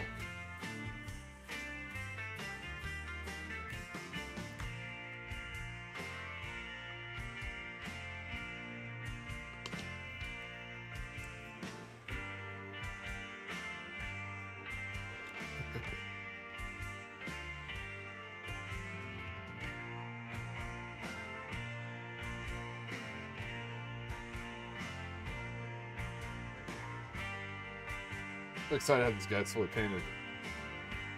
Not sure what my next Conflict 47 project is going to be. Oh, actually, I do know.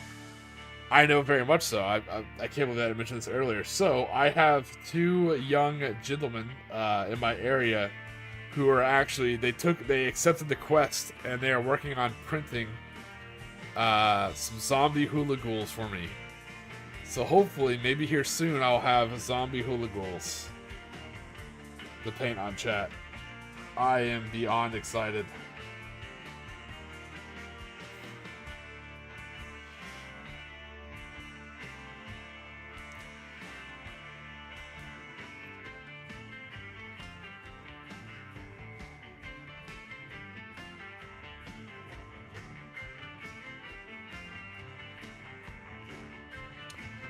So if you really dig way down into the lore, World War II, there technically were Starfleet Marines. I think they're mentioned like once or twice. Very rarely. I mean, in Enterprise you had the Makos, but technically there were Starfleet Marines. They're just not really shown very much.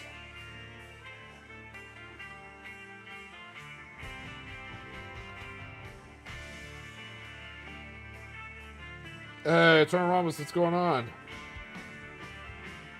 Sus was in the Tiki file, Zombie Hula STLs, exactly. Yeah, it's actually happening. I got some people to actually print them out for me.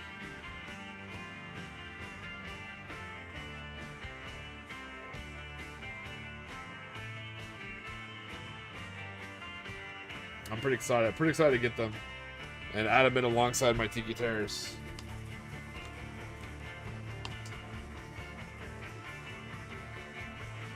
Just basing some Iron Jaws. Nice. Classic.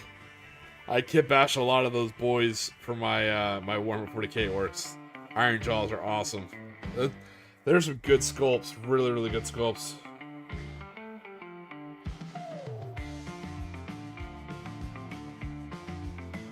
Well, so Tom Sutton, so I got the STL off Hero Forge, and apparently it's not a very good STL. Something about like it coming with bases being a pain in the ass. So they're also working on the STL, I think, themselves, and they have a better STL. Then I'll give it out to everybody.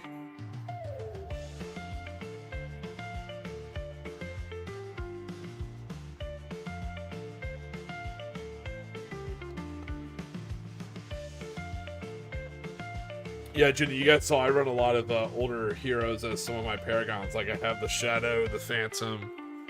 Hoping to get the Rocketeer soon. I know it makes more sense to run the Rocketeer as a Firefly, but still.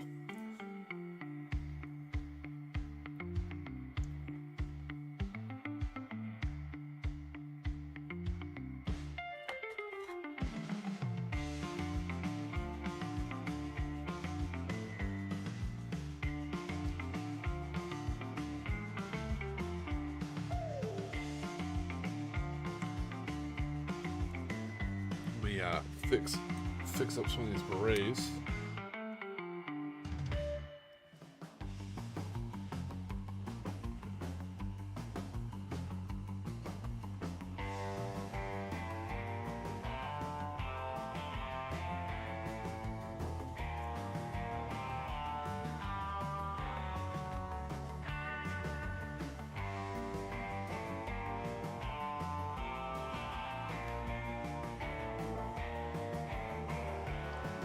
Yeah, there are some really good Rocketeer sculpts on Pulp Miniatures or Pulp Figures, whatever it is. They have some really good ones.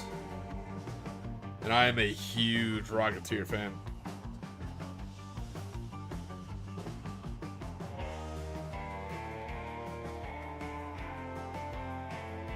Ooh, an original Marine Beret. That's pretty cool. It's actually one of the cooler moments of my life. When I graduated from one of the military schools I went to, I was awarded a beret. And my brother showed up for my graduation, which is kind of neat. He was always a motivation for me, my older brother. And we actually traded berets. So I have one of the berets from his MOS, and he has my beret, which is kind of cool. Those are really cool. We had like our own little ceremony thing. It was kind of neat.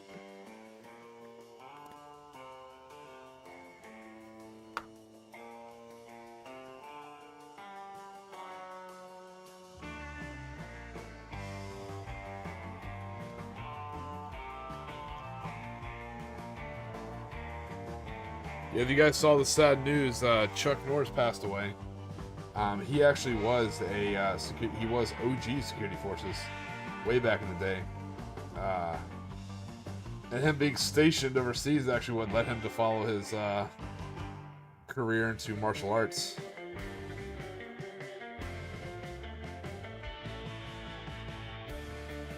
Beret. I see you there with Beret and Barry, you clever man.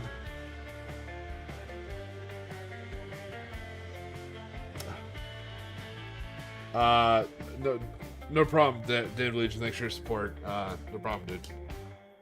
Different world, different times. Yeah, Death got chucked. Yeah, if you look it up, he was old school security forces way back in the day. Air Force. Crazy.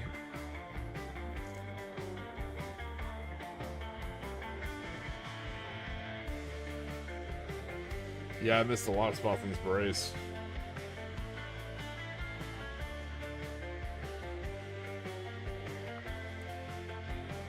Ooh, maybe bots. You never know what went on down there.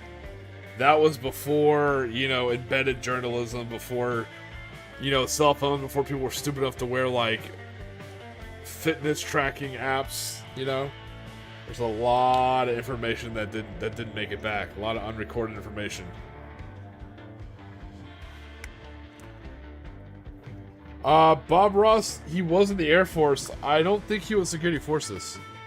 He might have been. I'll take a look. I know he was in the Air Force. He actually learned to paint at a community center on a military base. He was definitely Air Force, though.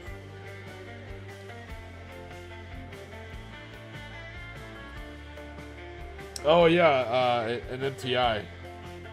MTI and MTL, yeah.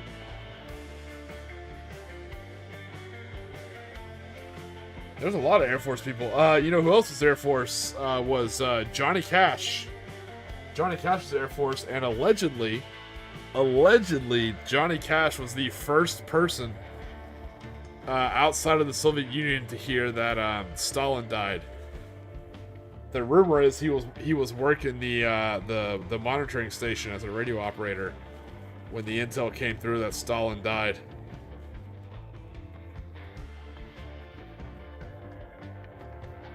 Alright, take it easy, Rhombus. Yeah, man, always swing by. We're always happy to have more people hang out and chat and paint with us.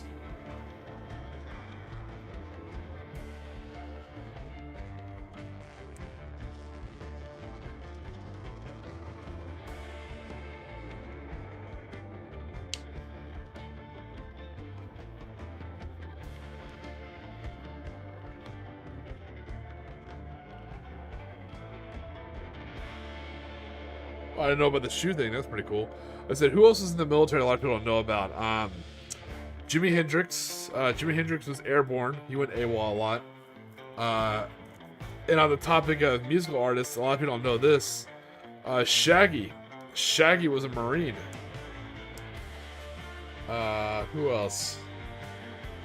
Everyone knows Elvis Presley. Elvis Presley was Army, armored.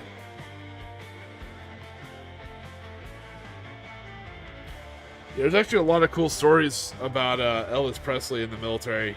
Sadly, that's where he came across barbiturates and amphetamine. But from a lot of the stuff I've read, he was a pretty normal dude while he was in. Like, very chill, very normal. Not like a prima donna. Yep.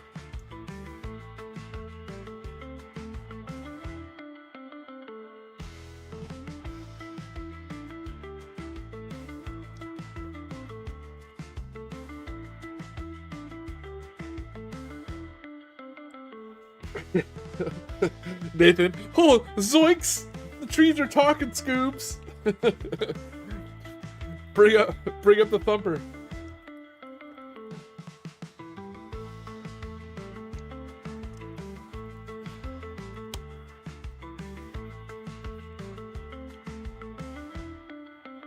Drew Carey was in. I forgot what branch. Everyone knows Rob Riggle was a Marine. So was the dude who played in the new Star Wars movies. Adam Driver. Dude, Christopher Lee was more than just in the military. Christopher Lee was I still think that man had the most interesting life.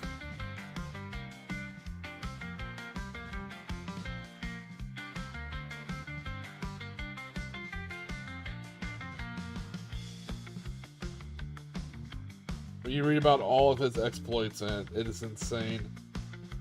That man truly lived life to its fullest. That is an inspiration. When they say, like, live your life like it'd be an interesting novel to read, that guy's like, got it, nailed it.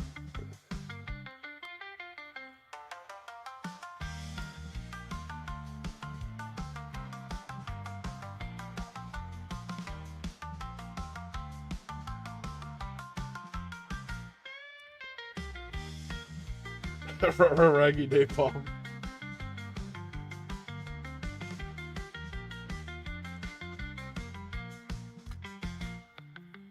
Well, so if you like the show MASH, a lot of the actors on MASH were veterans. The guy who played Hawkeye, the guy who played Klinger, the guy who played Trapper. Who else?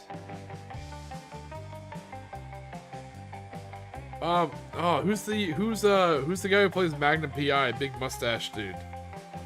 Tom Selleck. Tom Selleck was in the military. I want to say he was California National Guard for a while. Lee Marvin was in. Yeah, he was a badass. All right, take it easy, Weird World War II.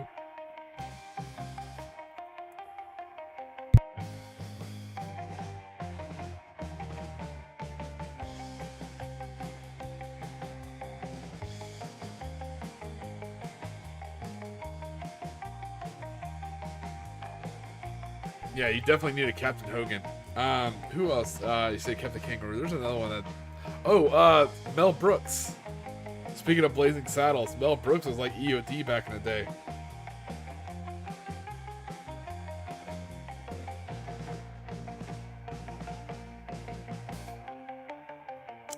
And this one's not technically military, but ironically, Walt Disney and one of the creators, I guess, like one of the founders of McDonald's, they both served as ambulance drivers in World War I.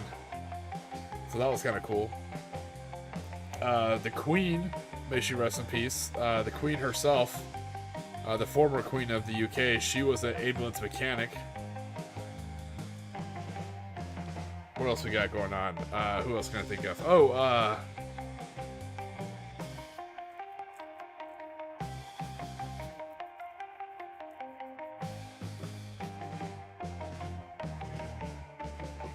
There's another guy, I'm trying to think of his name.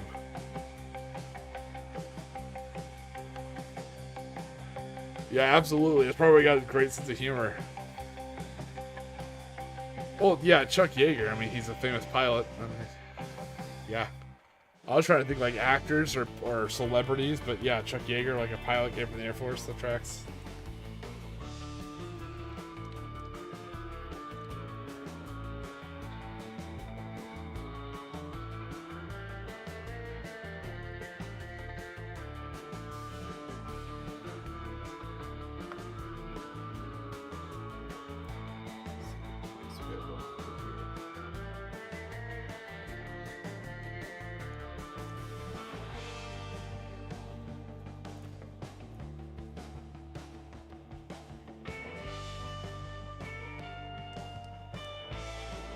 Actually, a lot of people don't know this. Oh, yeah, no, George Bush Sr. Yeah, now you're getting into presidents. George Bush Sr. was, yeah, a combat aviator. That man.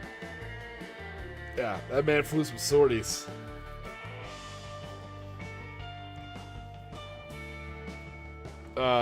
Same thing with JFK. JFK with his PT boats. Yeah, he was actually out there in the shit. What else do you have? I'm trying to think who's a veteran a lot of people overlook. Actually, a lot of people don't know this. I think Paul Verhoeven. So he was a kid during the Nazi occupation of Holland. But I think he actually served in the military for like a very little bit. I think they actually had conscription at that point. Later when he became an adult, not during World War II, but I'm saying later in his life, he actually served in the military for a little bit.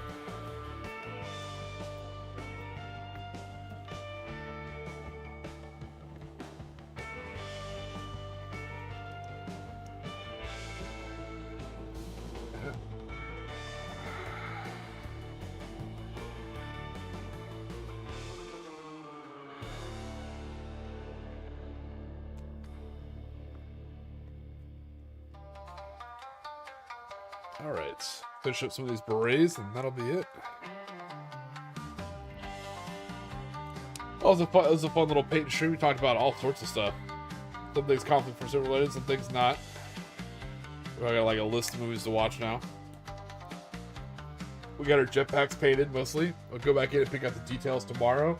And then I think tomorrow we're going to work on the uniform tops. Start having this whole thing come together. Pretty excited.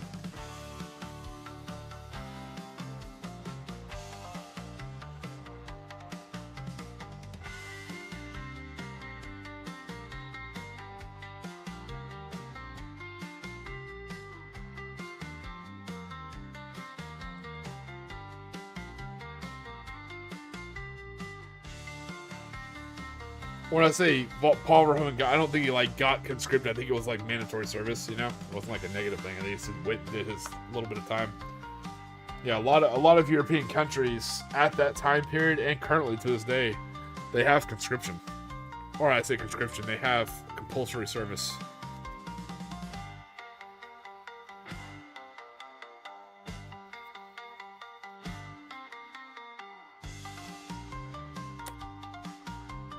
All right.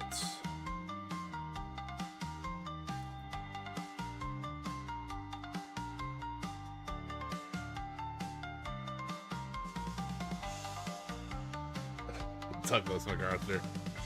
Yeah, no, you're right. He spent a little time in the military. Yeah, a lot more time in front of the camera, but yeah, he was in for a little bit.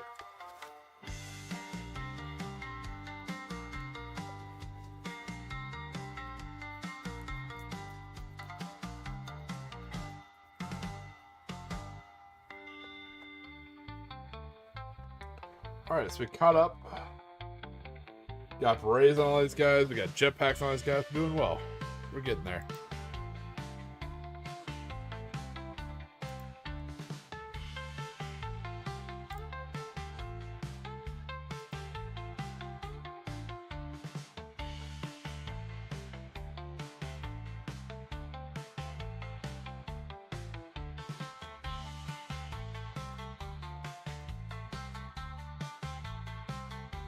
Okay, movie star. Okay, movie star. Crap, general. Yeah, you gave him the whole thing about generals. Like, I recommend you take a really, if you want to get into a good deep dive, avoid political stuff if you can, but really get into Patton. Patton's a very interesting deep dive when you start studying generals.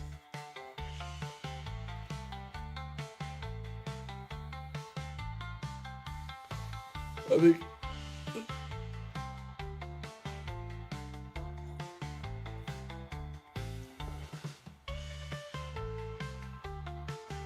Alright, so with that said, for you guys who are headed off to bed, I hope you actually get some good sleep. I know some people have already kind of tapped out, totally understandable.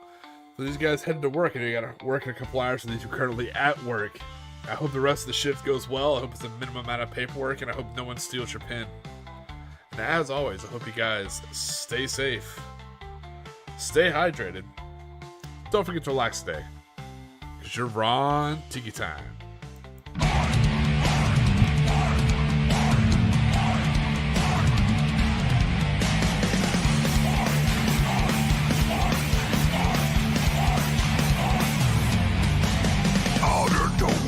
With nothing to do, not even a million to tear up the crew. Looking for somewhere to get composted. We need something to fight, like we need drugs to drink. Looking for world with some humans to crush, to bring Armageddon and guide them to... Wrong song.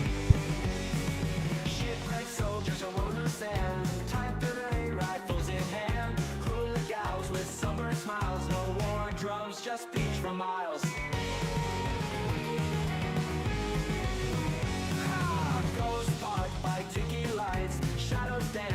tropic nights, sand beneath where boots once stood. Paradise ain't so misunderstood. Lost in waves and hula tunes, tiki drinks and months of moons. Forgot the fight in distant lands, just surf and play with tired hands. Bunkers built from palm and hope, coconuts and crude soap. Imperial dreams fade in sun, warriors turn beach bums. Shrine to ocean gods we raise, praying for forgotten days. Sake in the campfire glow, life's a surfboard, ebb and flow. Lost in waves and hula tunes, tiki drinks and months of moons. Forgot the fight in distant lands, just surf and play with tired hands.